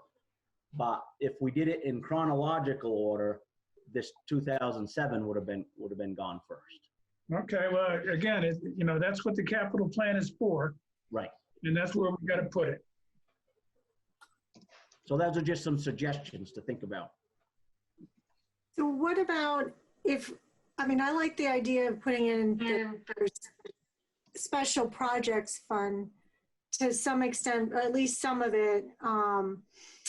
And I'm wondering, can we, and does it make sense to then put moving our stormwater problem potentially to the Route 2 stormwater pond and paying for that $15,000 like analysis upfront, like spending more on that, if it means that, since we don't really know what the actual Hill Street project's going to end up costing, but if we could send, if it turned out, the reason we stopped investigating whether or not we could send it to the Route 2 stormwater pond was because we ran into that $15,000 requirement, or the requirement to do the study of whether or not it could take it for $15,000, which seems excessive in cost, and turned us all off.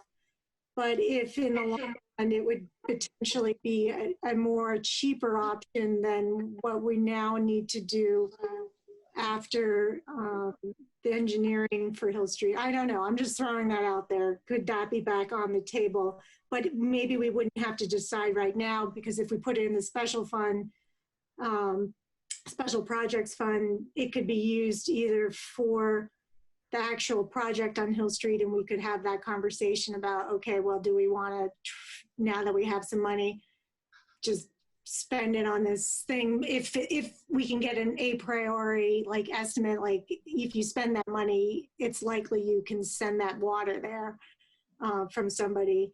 But anyway, just throwing that out there. There's more, it kind of gives us, if we put in the special projects, gives us some more flexibility as to what we do with that runoff, and whether or not we can deal with also the runoff if we're able to do the, start budgeting for the parking lot too. So anyway, but I do like the idea of getting a capital fund, start budgeting for, you know, any of these big expenses that aren't quite in the rotation at the moment.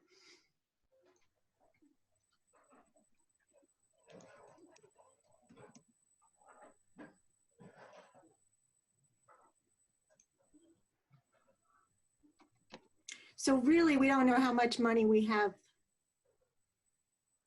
because we haven't talked about the cost of living increase, or the,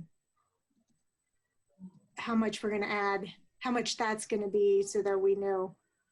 But I think it sounds like we're mostly in agreement. We wanna take this, what we're calling a surplus, and split it up between the salary increases, Hill Street, potentially the position, and maybe special projects, or the truck funds. And if those are the case, we've got a fair number of decisions to make before next meeting.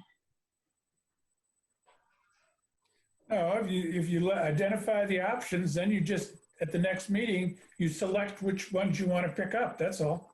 Just divvy it up accordingly. Yep. Okay. Does anybody have any questions or concerns with where we are right now? No. I think it's important, Ken, when the board, you know, fields question about this budget, that it's really important where you point out why we have this extra money.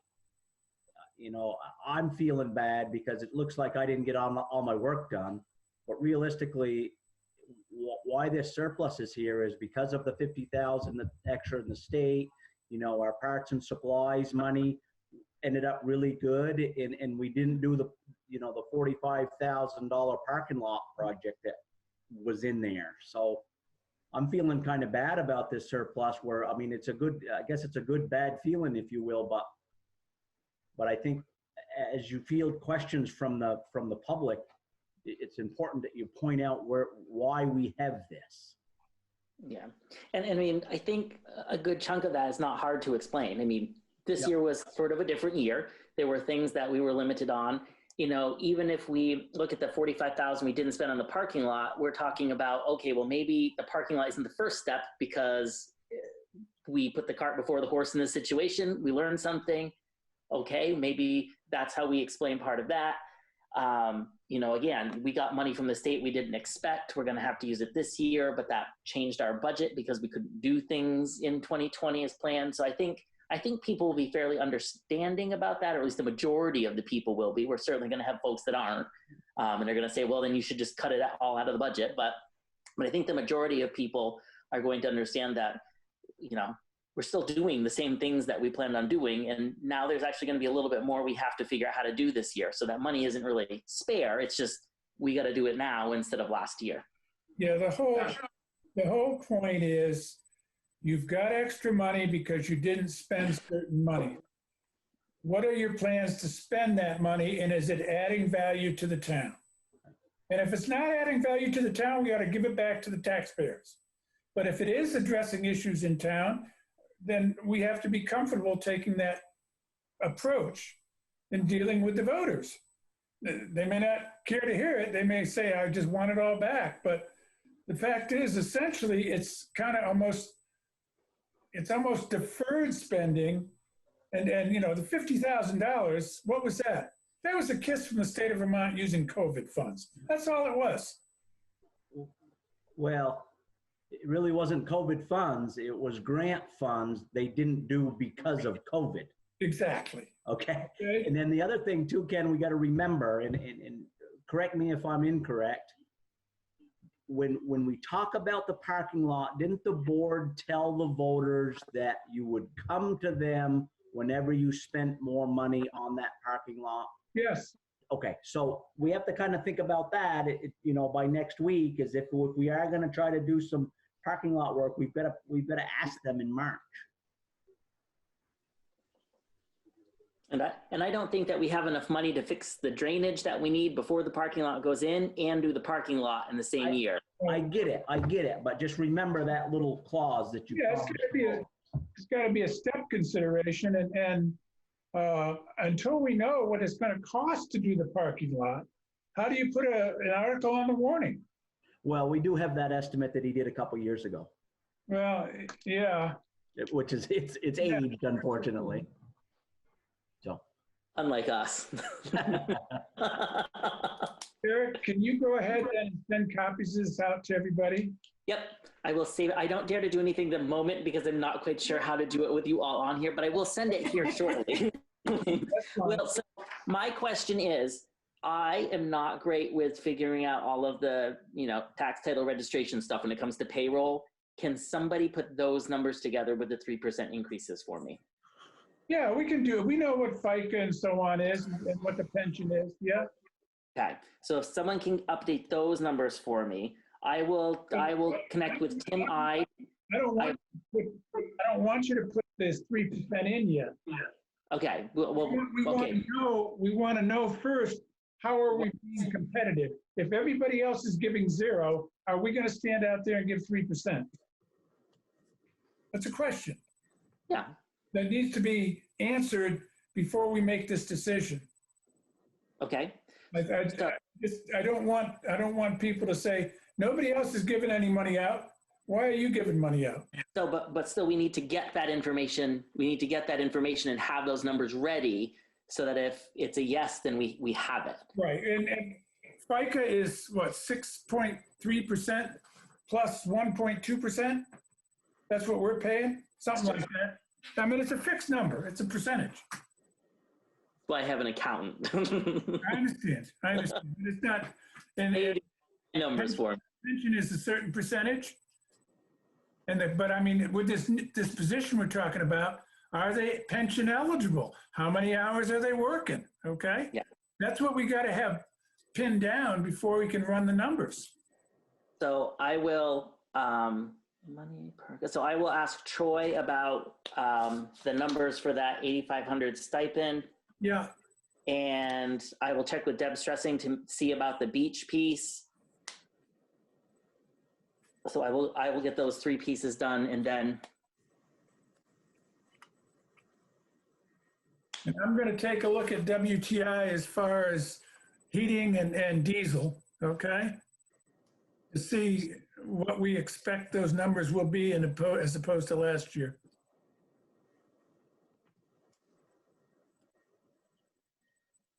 And Audrey, you were gonna check with the other towns about if they're doing raises, and if they are, what they're doing. Right, what their plans might be. Yep, I already sent out emails as we were talking. Right. Sorry. So, and when we hear back from that, then we can, if we get back, whatever we're getting back for numbers, we can maybe get a plan run up for that. Well, I mean, that's simple. Again, you know, if we say 1.5% and you've got a percentage of 6.4 and 1.2 for FICA and so on, Wendy can have those done in 30 seconds. Okay? And I mean, I guess the reality of it is we could probably embed those percentages into this spreadsheet. So all we have to do is put in what the salaries would be. Yes. That's how I do it. My spreadsheet I don't do any of that. I put in what I pay people and it fixes all of that stuff. Right. So, right. Okay.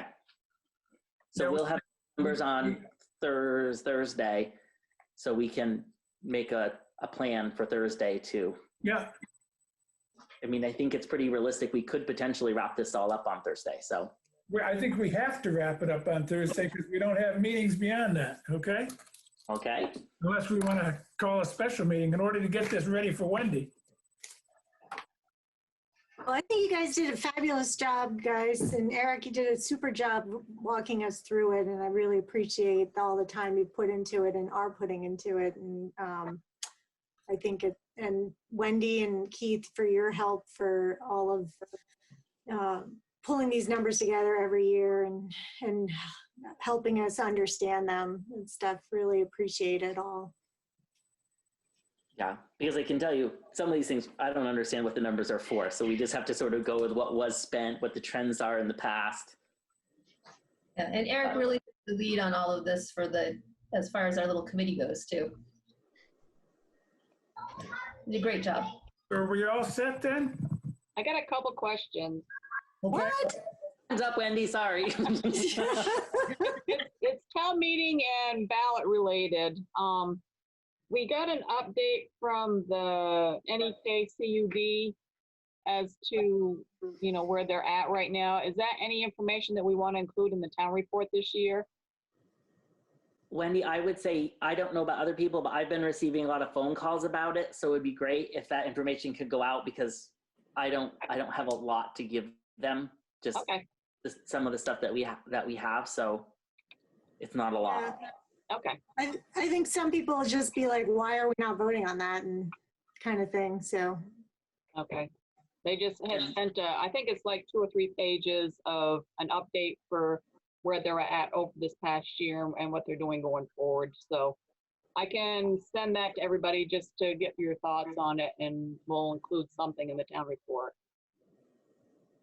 And Wendy, just to tap into that so that we all know, the company that's running the cables, they've been pretty responsive to people who've called them and said, geez, we looked at the map. Why is my house not on the map? And you go right by it. And they have changed their map to update folks like that. One of the examples was Sherry Ross is one house down the road where they turn the corner, and she contacted them and they said, oh, well, why not? So they've made arrangements to connect her and do all that stuff as they go by. Okay. They just did some rerouting. So they apparently are pretty easy to work with. I didn't work with them, but Sherry and Jay Austin and Sherry Ross had been working with them, and they were really good about just changing their mapping plan. So, Okay. So just to be clear that I understood, Wendy, you were asking about the Northeast Kingdom Waste Management District thing, right? No. Okay. No, the broadband, the community broadband. Okay, that makes sense. Okay, thank you. Okay.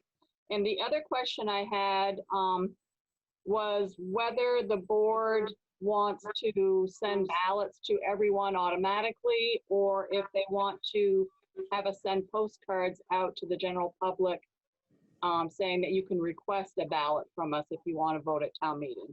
Some towns are going both directions. if you send the postcard out, they're considering it to be cheaper than just mass mailing all of the ballots, but it's up to the board as to what their pleasure is. As to whether we just want to bite the bullet and send them all out where we're gonna get revenue back for doing it, or whether you just want to send the postcards out and let people request them.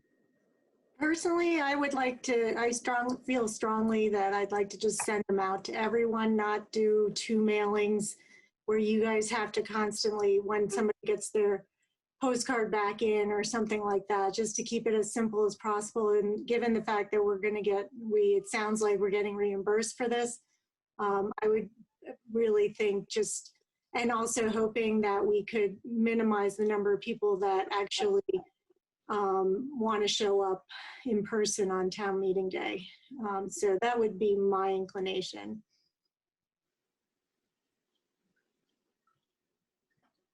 I think there are pros and cons in either direction, so. When do we make that decision, Wendy? Now, I guess I need to know, because if we're gonna have, if the board's decision is to mail out the postcards, I need to get a company to get those printed up to be mailed out as soon as possible. So it's more of a timing issue as to what they want to do. I agree with Kelly on this, for my opinion, because I think that it's going to be a lot less work too for Wendy and her staff to try and track who wants what. And it's just, it'll be such a huge time saver. And like Kelly said, it might discourage people from showing up day of. Wendy, my one question that I really have is, if we send them the sheet to vote, I can't come up with the ballot, that's the word I want. If we send them the ballot and they show up without it, are we going to be as strict about that as we were with the other elections? Will they have to sign something, or will we just be able to check them off and say, we haven't got a ballot from you already? I think they would have to sign something saying they didn't get it in order to cover us. Okay. But I guess that would have to be a question that I would ask the Secretary of State's office if we have to do that, or if we have not received a ballot back for them, can they just go through? But I'm thinking most of the time, any type of an election, they say you have to have them sign that form. Yeah, the Secretary of State has been delegated certain authority to make decisions along that line, Wendy, so they can, presumably they'll make that decision, and they ought to be able to tell you what the answer is. So I'd be a bit surprised if they haven't already made that decision, just haven't communicated it.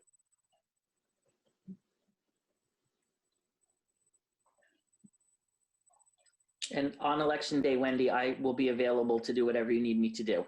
Okay, thank you. So I'll be vaccinated by then, so it can be around people.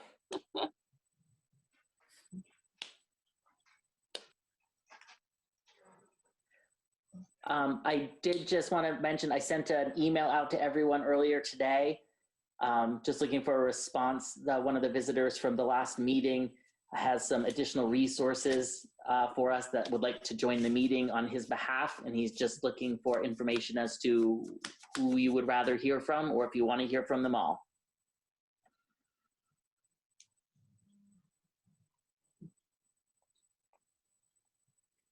So do you want us to get back to you after perusing that request? Sure. He just would like, he'd just like to know as soon as possible, so he can make sure to invite them to the meeting and get them the meeting information. Okay. He's made it pretty clear. He'll get the petition, so. Yeah, I mean, he's a visitor. He can come anytime. The meeting's open. I don't know what he specifically wants us to tell him, but he can come in and tell us whatever he wants. I mean, Well, I mean, conceivably, since he's a Danville resident, he could request to have it put on the ballot without collecting a petition. So if at our next meeting, where we are deciding that, if he shows up and asks that, it's my understanding that he can, because that's what we will let others that are residents of Jesus, of Danville do, because then it's my understanding that he could do that. And so it sounds like it's going to be on our ballot and either way at this point. No. He can ask, but the board would have to decide to put it on. Not if he collects not if he collects signatures. If he does a petition. He gets 5% of the registered voters, then it's Yeah. That's right. Yeah, but what he's asking is can he forego that? Well, this is a question you raised before, and you know, Henry and I were saying we need more information and we're not going to get the information. That was the concern, is that we're going into this blind. And So he's going to go door to door and collect signatures. He's already got enough people to do it. He was just hoping to avoid going door to door during COVID to do that. He was hoping we would allow him to put it on so that he didn't have to do that during COVID, which is what St. Johnsbury is actually taking back their request for the petition, and they're just going to put it on. And Linden has already put it on. Winooski and some other towns that had made that option, had selected that because they said it's going on. So there's no sense in having them going door to door.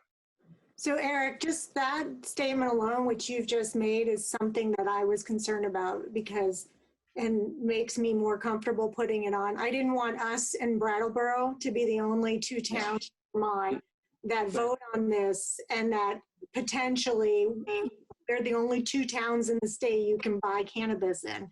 And so, you know, that's very different than than many other towns voting on this same issue. And so I'd be inclined to put it on. I guess we know the wording. We got the wording from Vermont League of Cities and Towns. It sounds like the wording's the one where it's the catch-all of whatever. I don't, like Ken said, we don't know. the way to handle that is to make a motion at the next meeting and we vote it. Yeah. That's what we have to do, okay? Yeah, because it's gonna be on the agenda when we warn it. Right. Yeah. So, but he has resources to talk to us about the process that he's offering up to answer questions, and talk to us about the process that other states and towns went through to do that. So he has the cannabis regulator for San Francisco. He's got the cannabis regulator for the state of Massachusetts, or the previous regulator. And he was gonna look to see if the person from Rhode Island that oversees the whole cannabis regulation there would be able to join as well, because that's where he's from. It turns out this is actually what he does for a living. Is he's an advocate and does all the footwork to make this happen. So we can fight him, but he's not going away. If he gets it on 40 towns in the state of Vermont, there's going to be plenty of places to buy marijuana. Yeah. But he's a resident of, right? He's a resident of Danville. He actually moved here, I think, about a year and a half ago. He bought the Peterson house on Walden Hill Road. So in this case, when he's getting it on our ballot, he could, as a citizen, whereas we were kind of being able to sort of deny the other person's more easily because he wasn't from the town, But anyway, so, yes. It'll come up at the next meeting. Yep. All right. Well, I got to go. I got to get on a conference call with the state. So. Okay. So what's All the right, board's thank pleasure? Can I have a motion to adjourn? So moved. What about the ballots? Wendy can answer, I think. You're so. Alex? We might just. I guess if we're going to mail something, mailing the ballots is just as easy as ballots and postcards, isn't it? Easier. There's a potential additional cost, but supposedly that's going to be covered by the state anyway. So they got $2 million to do it.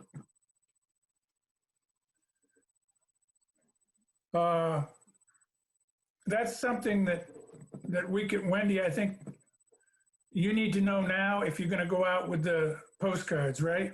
Right. Okay. The presumption is that if we vote next Thursday, it will be to mail everything out and there'll be no need for postcards, okay? Okay. All right. Thank you. So Thank- that addresses that, and we don't have to take a vote tonight. Okay, thanks. Okay? Yep. So can we vote the motion to adjourn, please? All those in favor? Aye. Hi. Aye. Opposed? Nobody, so it's unanimous. We don't need to do a roll call. Okay. Who was my second? Kelly, Okay.